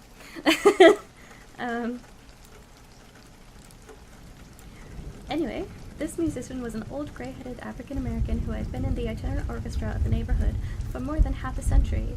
His instrument was as old and battered as himself. The greater part of time he scraped on 2 or 3 strings, accompanying every movement of the bow with his motion of the head, bowing almost to the ground and stamping with his foot whenever a fresh couple were to start. Ichabod prided himself upon his dancing as much as upon his vocal powers. Not a limb, not a fiber about him was idle, and to have seen his loosely hung frame in full motion and clattering about the room, you would have thought St. Vitus himself, that blessed patron of the dance, was figuring before you in person. He was the admiration of all the African-Americans who, having gathered, of all ages and sizes, from the farm in the neighborhood, stood forming a pyramid of shining black faces at every door and window, gazing with delight at the scene, rolling their white eyeballs and showing grinning rows of ivory from ear to ear. How could the flogger of urchins be otherwise than animated and joyous? The lady of his heart was his partner in the dance and smiling graciously in reply to all his amorous oglings, while Brombones, sorely smitten with love and jealousy, sat brooding by himself in one corner. When the dance was at an end, Ichabod was attracted to a knot of Sager folks who, with old Van Tassel, sat smoking at one end of the piazza, gossiping over former times and drawing out long stories about war. This neighborhood, at the time which I am speaking, was one of those highly favored places which abound with chronicle and great men. The British and American line had run near it during the war. It had, therefore, been the scene of marauding and infesting with refugees, cowboys, and all kinds of border chivalry. Just sufficient time had elapsed to enable each storyteller to dress up his tale with a little becoming fiction, and in the indistinctness of his recollection to make himself the hero of every exploit. There was a story of Defoe Martling, a large, blue-bearded Dutchman, who had nearly taken a British frigate with an old iron 9-pounder from a mud breastwork, only that his gun burst at the 6th discharge. And there was an old gentleman who shall be nameless, being too rich to to be lightly mentioned, who, in the Battle of White Plains, being an excellent master of defense, parried a musket ball with a small sword, insomuch that he absolutely felt it whiz around the blade and glance off at the hilt. In proof of which he was ready at any time to show the sword, with the hilt a little bent.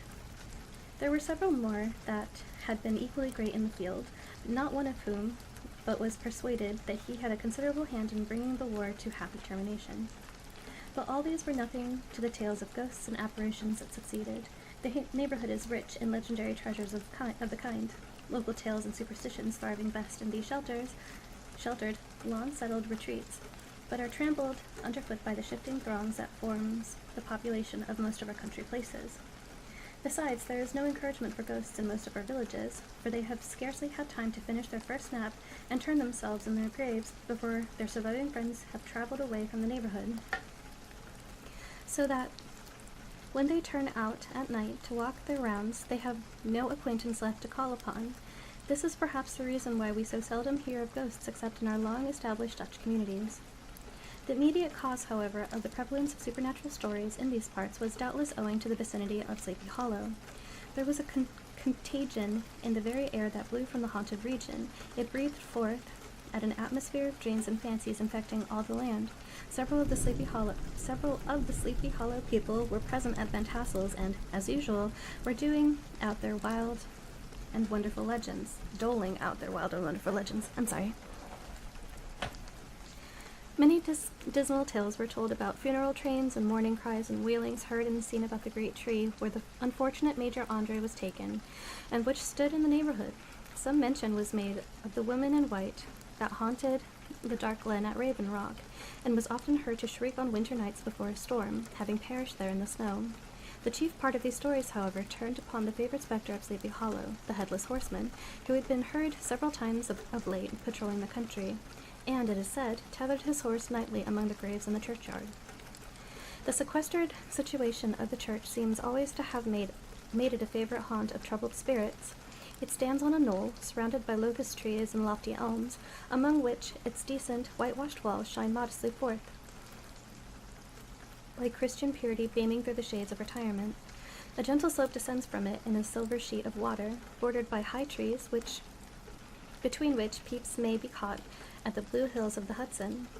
To look upon its grassy-grown yard, where the sunbeams seem to sleep so quietly, one would think that there, at least, the dead might rest in peace. On one side of the church extends a wide woody dell, along which raves a large brook among broken rocks and trunks of fallen trees.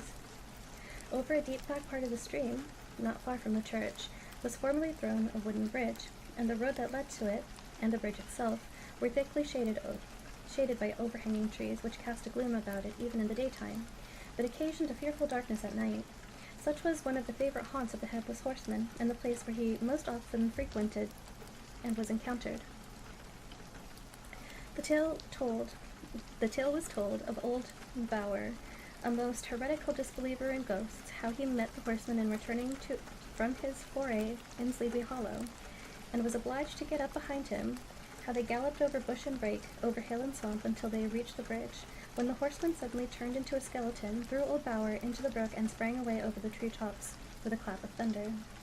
This story was immediately matched by thrice marvelous adventurer Brom Bones, who made light of the galloping Hessian as an errant jockey.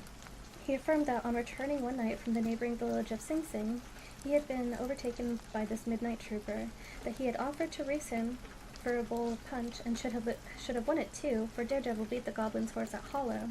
But just as they came to the church bridge, the Hessian bolted and vanished in a flash of fire. All these tales, told in that drowsy undertone with which men talk in the dark, the countenances of the listeners only now and then receiving a casual gleam from the glare of a pipe, sank deep into the mind of Ichabod. He repaid them in kind with large extracts from his invaluable author, Cotton Mather, and added many marvelous events that had taken place in his native state of Connecticut, and fearful sights which he had seen in his nightly walks about Sleepy Hollow. The revel now gradually broke up. The old farmers gathered together, their families in their wagons, and were heard for some time rattling along the hollow roads and over distant hills. Some of the damsels mounted on pillions, behind their favorite swains, and their light-hearted laughter mingling with the clatter of hoofs, echoed along the silent woodlands, sounding fainter and fainter until they gradually died away, and the late scene of noise and frolic was all silent and deserted. Ichabod only lingered behind, according to the custom of the country lovers, to have a tete-a-tete with the heiress, fully convinced that he was now on the high road to success. Sorry, Discord notification caught my attention. What passed at this interview, I will not pretend to say, for in fact I do not know. Something, however, I fear me, must have gone wrong, for he certainly sallied forth after no very great interval, with an air quite desolate and chapfallen. Oh, these women! Could that girl have been playing off any of her coquettish tricks? What was her encouragement of the poor pedagogue, all a mere sham, to secure her conquest of his rival? Heaven only knows, not I. Let it suffice to say, Ichabod stole forth with the air of one who had been sacking a hen roost rather than a fair lady's heart. Without looking to the right or left to notice the scene of rural wealth, on which he had so often gloated, he went straight to the stable, and with several hearty cuffs and kicks roused his steed most uncourteously from the comfortable quarters in which he was soundly sleeping, dreaming of mountains of corn and oats, and whole valleys of timothy and clover. It was the very witching time of night that Ichabod, heavy-hearted and crestfallen, pursued his travels homeward, along the sides of the lofty hills which rise above Tarrytown, and which he had traversed so cheerfully in the afternoon. The hour was dismal as himself. Far below him the Tappan Zee spread its dusky and indistinct waste of waters, with here and there the tall mast of slooping riding quietly at the anchor under the land. In the dead hush of midnight he could even hear the barking of the watchdogs from the opposite shore of the Hudson, but it was so vague and faint as only to give an idea of his distance from the faithful company of the man. Now and then, too, the long-drawn crowing of a cock accidentally awakened would sound far, far off from the farmhouse away among the hills, but it was like a dreaming sound in his ear. No sign of life occurred near him, but occasionally the melancholy chirp of a cricket, or perhaps the guttural twang of a bullfrog from neighboring marsh, as if sleeping uncomfortably and turning suddenly in his bed. All the stories of ghosts and goblins that he had heard in the afternoon now came crowding upon his recollection. The night grew darker and darker, the stars seemed to sink deeper into the sky, and driving clouds occasionally hid them from his sight. He had never felt so lonely and dismal. He was, moreover, approaching a very place where many of the scenes of the ghost stories had been laid. In the center of the road stood an enormous tulip tree, which towered like a giant above all other trees of the neighborhood, and formed a kind of landmark. Its limbs, gnarled and fantastic, large enough to form trunks for ordinary trees, twisting down almost to the earth and rising again into the air. It was connected with the tragical story of the unfortunate Andre, who had been taken prisoner hard by, and was universally known by the name of Major Andre's tree. The common people regarded it with a mixture of respect and superstition, partly out of sympathy for the fate of its ill-starred namesake, and partly for the tales of the strange sights and doleful lamentations told concerning it. As Ichabod approached his fearful tree, he began to whistle.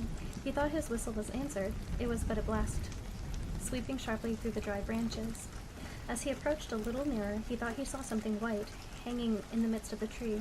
He paused and ceased whistling, but, on looking more narrowly, perceived that it was a place where the tree had been scathed by lightning, and the white wood lay bare. Suddenly he heard a groan. His teeth chattered and his knees smote against the saddle. It was but the rubbing of one huge bow upon another, as they were swaying about by the breeze. He passed the tree in safety, but new perils lay before him. About 200 yards from the tree, a small brook crossed the road and ran into a marshy and thickly wooded glen, known by the name of Wiley Swamp. A few rough logs, laid side by side, served for a bridge over the stream. On that side of the road, where the brook entered the wood, a group of oaks and chestnuts matted thick with wild grapevines threw a cavernous gloom over it. To pass this bridge was the severest trial. It was at this identical spot that the unfortunate Andre was captured, and under the covert of those chestnuts and vines were the sturdy yeomen concealed who surprised him. This has ever since been considered a haunted stream, and fearful are the feelings of the schoolboy who has to pass it alone after dark. As he approached the stream, his heart began to thump. He summoned up, however, all resolution, gave his horse half a score of kicks in the ribs, and attempted to dash briskly across the bridge. But instead of starting forward, the perverse old animal made a lateral movement and ran broadside against the fence. Ichabod, whose fears increased with the delay, jerked the reins to the other side and kicked lustily with the contrary foot. It was all in vain. His steed started, but it is true, it was only to plunge to the opposite side of the road into a thicket of brambles and aldwood bushes. The schoolmaster now bestowed both a whip and heel upon the straggling ribs of old Gunpowder, who dashed forward, snuffling and snorting, but came to a stand just by the bridge, and with a suddenness that had nearly sent his rider sprawling over his head. Just at this moment, a plashy tramp by the same side of the bridge caught the sensitive ear of Ichabod. In the dark shadow of the grove, on the margin of the brook, he beheld something huge, misshapen and towering. It stirred not, but seemed gathered up in the gloom, like some gigantic monster ready to spring upon the traveler. The hair of the affrighted pedagogue rose upon his head with terror. What was to be done? To turn and fly was now too late, and besides, what chance was there of escaping a ghost or goblin, if it was such, which could ride upon the wings of the wind? Summoning up, therefore, a show of courage, he demanded in stammering accents, "Who are you?" He received no reply. He repeated his demand in a still more agitated voice. Still there was no answer. Once more he cudgelled the sides of the inflexible Gunpowder, and, shutting his eyes, broke forth with involuntary fervor into psalm tune. Just then the shadowy object of alarm put itself in motion, and with a scramble and a bound stood at once in the middle of the road. Though the night was dark and dismal, yet the form of the unknown might now, in some degree, be ascertained. He appeared to be a horseman of large dimensions, and mounted on a black horse of powerful frame. He made no offer of molestation or sociability, but kept aloof on the side of the road, jogging along on the blind side of old Gunpowder, who had now gotten over his fright and waywardness. Ichabod, who had no relish for the strange midnight companion, and bethought himself of the adventure of Brom Bones with the galloping Hessian, now quickened his steed in hopes of leaving him behind. The stranger, however, quickened his horse to an equal pace. Ichabod pulled up and fell into a walk, thinking to lag behind. The other did the same. His heart began to sink within him. He endeavored to resume the psalm tune, but his parched tongue clove to the roof of his mouth, and he could not utter a stave. There was something in the moody and dogged silence of this pertinacious companion that was mysterious and appalling. It was soon fearfully accounted for. On mounting and rising ground, which brought the figure of this fellow traveler in relief against the sky, gigantic in height and muffled in a cloak, Ichabod was horror-struck on perceiving that he was headless. But his horror was still more increased on observing that the head, which should have rested on the shoulders, was carried before him on the pommel of his saddle. His terror rose to desperation. He rained a shower of kicks and blows upon Gunpowder, hoping by sudden movement to give his companion the slip, but the spectre started full jump with him. Away, then, they dashed through the thick and thin, stones flying and sparking, flashing at every bound. Ichabod's flimsy garments fluttered in the air, and he stretched his long, lank body away over his horse's head in the eagerness of his flight. They had now reached the road which turns off to Sleepy Hollow, but Gunpowder, who seemed possessed with a demon, instead of keeping it up, made an opposite turn and plunged headlong downhill to the left. This road leads through a sandy hollow shaded by trees for about a quarter of a mile, where it crosses a bridge famous in goblin stories, and just beyond swells the green knoll on which stands the whitewashed church.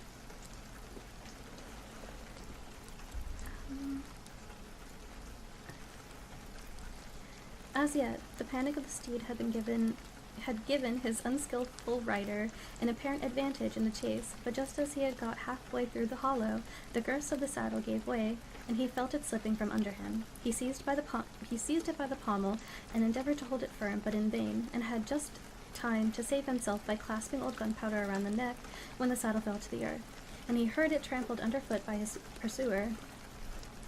For a moment, the terror of Hans Van Ripper's wrath passed across his mind, for it was his Sunday saddle. But this was no time for petty fears. The goblin was hard on his haunches, and, unskillful rider that he was, he had much ado to maintain his seat, sometimes slipping on one side, sometimes on the other, and sometimes jolted on the high ridge of his horse's backbone, with violence that he verily feared would cleave him asunder. An opening in the trees now cheered him with the hopes that the church bridge was at hand. The wavering reflection of the silver star in the bosom of the brook told him that he was not mistaken. He saw the walls of the church dimly glaring under the trees beyond. He recollected the place where Brombones' ghost competitor had disappeared. If I can but reach that bridge, thought Ichabod, I am safe. Just then he heard the black steed panting and blowing close behind him. He even fancied that he felt its hot breath. Another convulsive kick in the ribs, and old Gunpowder sprang upon the bridge. He thundered over the resounding planks, and he gained the opposite side, and now Ichabod cast a look behind to see if his pursuer should vanish according to the rule, in a flash of fire and brimstone. Just then he saw the goblins rising his stirrups, and in the very act of hurling his head at him. Ichabod endeavored to dodge the horrible missile, but too late. It encountered his cranium with a tremendous crash. He was tumbled headlong into the dust, and Gunpowder, the black steed, and the goblin rider passed by like a whirlwind. The next morning the old horse was found without its saddle, and with the bridle under its feet, soberly cropping the grass at his master's gate. Ichabod did not make his appearance for breakfast. Dinner hour came, but no Ichabod. The boys assembled at the schoolhouse, and strolled idly about the banks of the brook, but no schoolmaster. Hans Van Ripper now began to feel some uneasiness about the fate of poor Ichabod and his saddle. An inquiry was set on foot, and after diligent investigation they came upon his traces.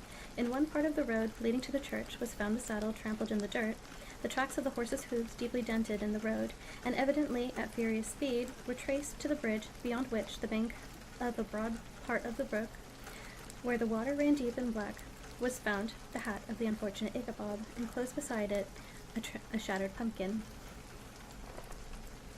The brook was searched, but the body of the schoolmaster was not to be discovered. Hans Van Ripper was executor of his estate, examined the bundle which contained all of his worldly effects. They consisted of 2 shirts and a half, 2 socks for the neck, a pair or 2 of worsted stockings,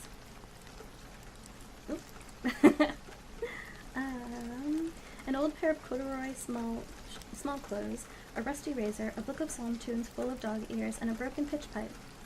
As the books and furniture of the schoolhouse, they all belonged to the community, excepting Cotton Mather's History of Witchcraft, a New England Almanac, and a book of dreams and fortune-telling, in which last was a sheet of foolscap, which scribbled and blotted with several fruitless attempts to make a copy of verses in honor of the heiress of Van Tassel. These magic books and the poetic scrawl were forthwith consigned to the flames by Hans Van Ripper, who from that time forward determined to send his children no more to school, observing that he never knew any good to come of this same reading and writing.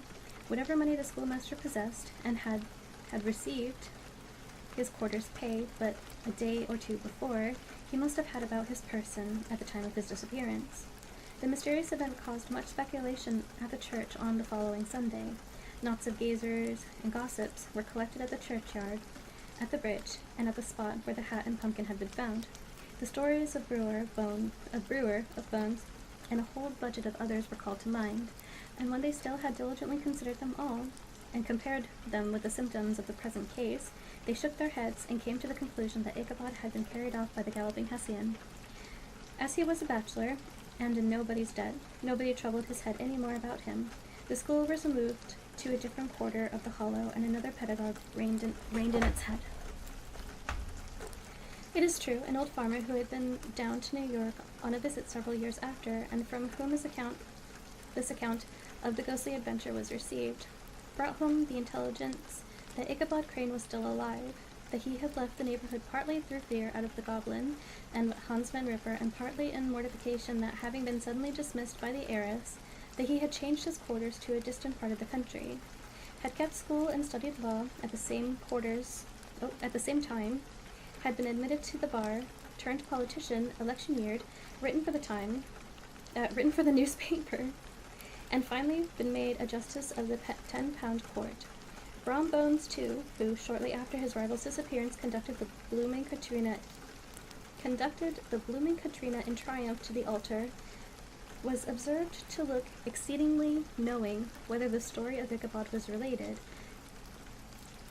and always burst into hearty laugh at the mention of the pumpkin, which led some to suspect that he knew more about the matter than he chose to tell. The old country wives, however, who are the best judges of these matters, maintain to this day that Ichabod was spirited away by supernatural means, and it is a favorite story often told about the neighborhood round the winter evening fire. The bridge became more than ever an object of superstitious awe, and that may be the reason why the road has been altered of late years, so as to approach the church by the border of the mill pond. The schoolhouse being deserted soon fell to decay, and was reported to be haunted by the ghost of the unfortunate pedagogue and the ploughboy, loitering homeward of a still summer evening, has often fancied his voice at a distance, chanting a melancholy psalm tune among the tranquil solitudes of Sleepy Hollow. That was the end of that one. Alright, so the next one is like 6 pages long, I think. But I hope I didn't hit a cat because I just threw my ebook like behind me. As with all things, I figured we'd end on death and burial because we're all going to experience that at the end anyway. Britain's folklore contains many customs and superstitions around death, one of the most feared, mysterious, and, of course, inescapable aspects of human existence. Traditions can help to console those left behind and ensure that a beloved family member or friend is prepared fully to meet the spirit of death, whichever form it may take. The oldest ceremonial burial we know of in Western Europe dates from 33,000 years ago, in the Upper Paleolithic period. The Red Lady of Haviland, whose body is dyed in a red ochre, was entombed in a cave in Glower, Wales. Death rituals are age-old, it seems, and no doubt our funerals, wakes, and other memorial rituals will one day come to be replaced by others. In centuries past, when many types of illnesses were often fatal, predictions of death were considered of great importance. Death omens abounded in Britain, and sometimes it seemed that every sound or strange occurrence was viewed as a sign of impending doom. Birds and animals play a large role in traditional predictions of death. The recaws of a crow, or the cries of a screech owl, can announce forthcoming death in the southeast of England. In Northamptonshire, a bee entering a house is seen similarly. The ticking of the death watch beetle, the crowing of a cock during the night, or the croak of a raven are all traditional portents of death that are common to the whole of Britain. Woe betide anyone who hears the strange tap-tapping of a magpie on a window pane, another sure sign for most. In north of England, the sight of 3 butterflies together is an omen, despite their pretty dance. Should you hear the caw-caw of jackdaws, or the chattering of swallows from your chimney, beware. Either appearing down any chimney signifies that calamity is to sure follow. Always train your dogs to stay quiet after dark, for dogs howling under the window at night in the northwest of England presages an illness or death in the household, while in Northumberland, the same omen extends to anyone in the region that is suffering an illness. An old belief in the Northwest is that a dog will die when its owner passes away, and as the 2 souls are closely linked in death as they are in life, it's highly ominous for a dog or cat to walk or jump over a corpse awaiting burial. A 19th century tale from the borderlands tells of a funeral cortege pausing for a rest while coming down from a cottage in the high fells. A dog jumped over the coffin when it was laid on the ground, and nobody would continue until the poor creature had been killed for its crime. Certain plants brought into a house are, it said, likely to bring calamity or death. Blackthorn blossom and primroses are included on this list, while broom should not be brought during May, and especially not used for sweeping. If you sweep the house with a broom in May, you'll sweep the head of the house away. The excitement of seeing the first snowdrop after a cold and miserable winter can entice us, but let us take the following 19th century tale from William Henderson as a lesson. A Sussex woman was heard reprimanding her child for bringing a snowdrop into the house. Asked why she should be doing so, she replied that they are obviously a token of death and look for all the world like a corpse in its shroud. Also, next time you eat a plate of broad beans, try not to consider that in Yorkshire they are thought to contain the souls of the dead. There are, of course, many night-related images of death. Superstition bids you beware of having nightmares of the devil or of one's teeth falling out, as they were both seen as sure premonitions of death. Sussex must be a terrifying place to live, as its local superstitions are full of deathly concerns. A strange rattling to a church door, or a heavy tone to the church bell, and a corpse that is unaffected by rigor mortis are sure signs of forthcoming doom. Anyone who sees a will-o'-the-wisp when out at night should consider themselves forewarned, for in Sussex, these ghostly nocturnal lights, in reality probably a natural phenomenon, can only flirt with those marked by death. At home, a stopped clock that suddenly chimes is a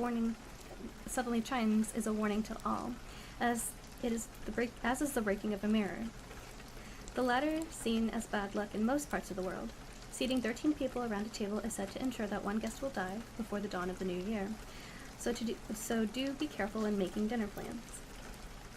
In many cultures, the dying are believed by some to possess supernatural powers of divination and are consulted for prophecies of what is to come. It's thought that they can communicate with the spirits of those already dead, and this power is often heightened in the prudent and pious. A more sinister tale from the Windy Walls near Stamfordham in Northumberland tells of a ghostly hand that rapped on the shutters of a house predicting the death of a member of a household. Later that evening, a man from the house did indeed fall from a cart and die, just as predicted. In Yorkshire, spirits known as fetches sometimes appear to forewarn of a death. It is wise to know your fetches from your fairies at such times.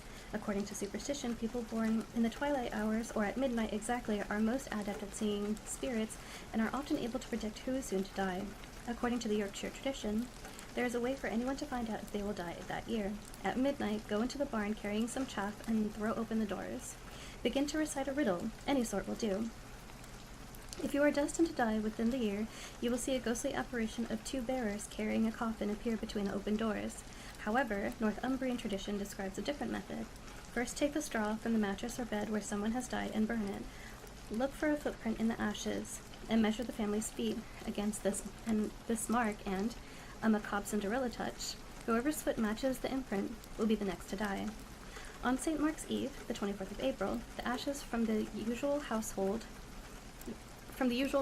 fire can be used in the same way. Spread them out at the end of the night, and the next morning look for a footprint that matches that of a family member. It's noted in the Chambers Book of Days that a common game was for someone to sneak into the kitchen during the night with a shoe and make a playful imprint of an unsuspecting family member to find the next day, mischievously predicting their death. Perhaps not one to try at home. The same book explains the notion, common to many regions across Britain, that a morning trail of sentenced souls, those who will die in the coming year, can be seen crossing church greens at midnight on St. Mark's Eve. The vigil of watching the church porch between 11 p.m. and 1 a.m. was commonly practiced from the 17th century onward. A tale from 1631 told by Mr. Liveman Rampayne, a minister from the Great Grimsby in Lincolnshire, recounts two men from Burton undertaking this, but at midnight they were bewitched, left unable to move, and pitched into darkness.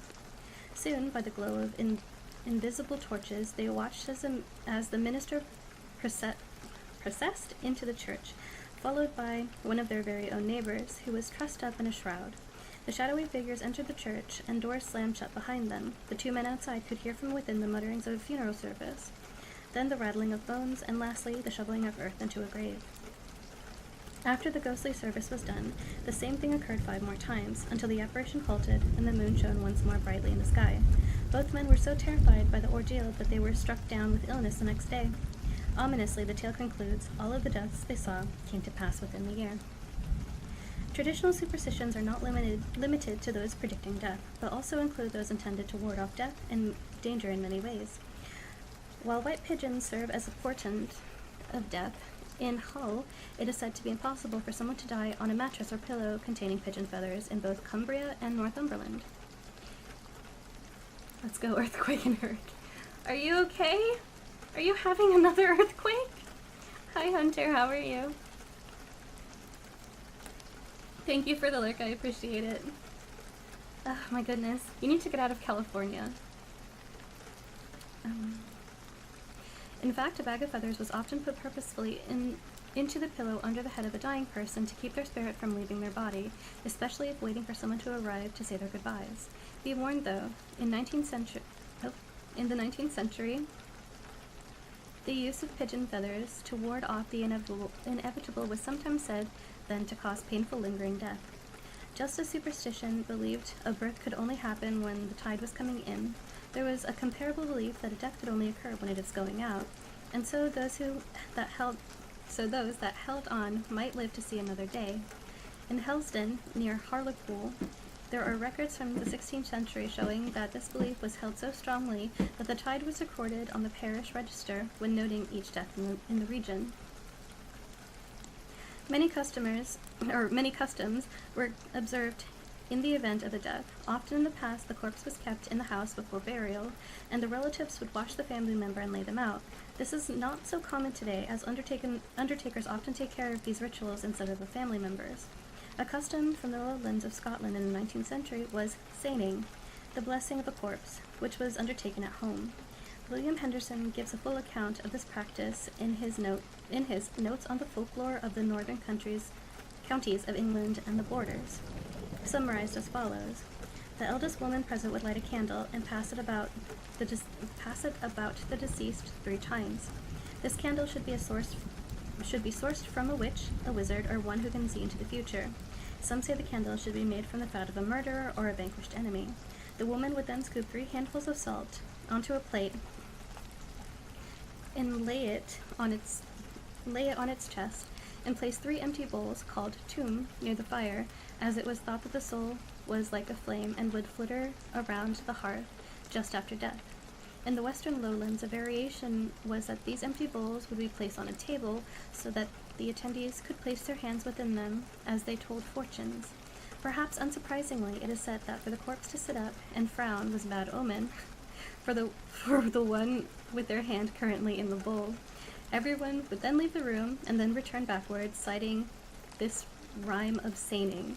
Thrice the torchy, thrice the salty, thrice the dishes tomb for lofty. These 3 times 3 ye must wave the corpse until it seems sound. Sleep sound and wake name, till to heaven the soul's gain. If ye want the soul to die, fetch the torch fray the illyrie. Gin ye want that souls to live between the dishes placed a sieve, and its sail have a fair shrive. While I was saying that, Mungo started to play with a toy, and it was really cute.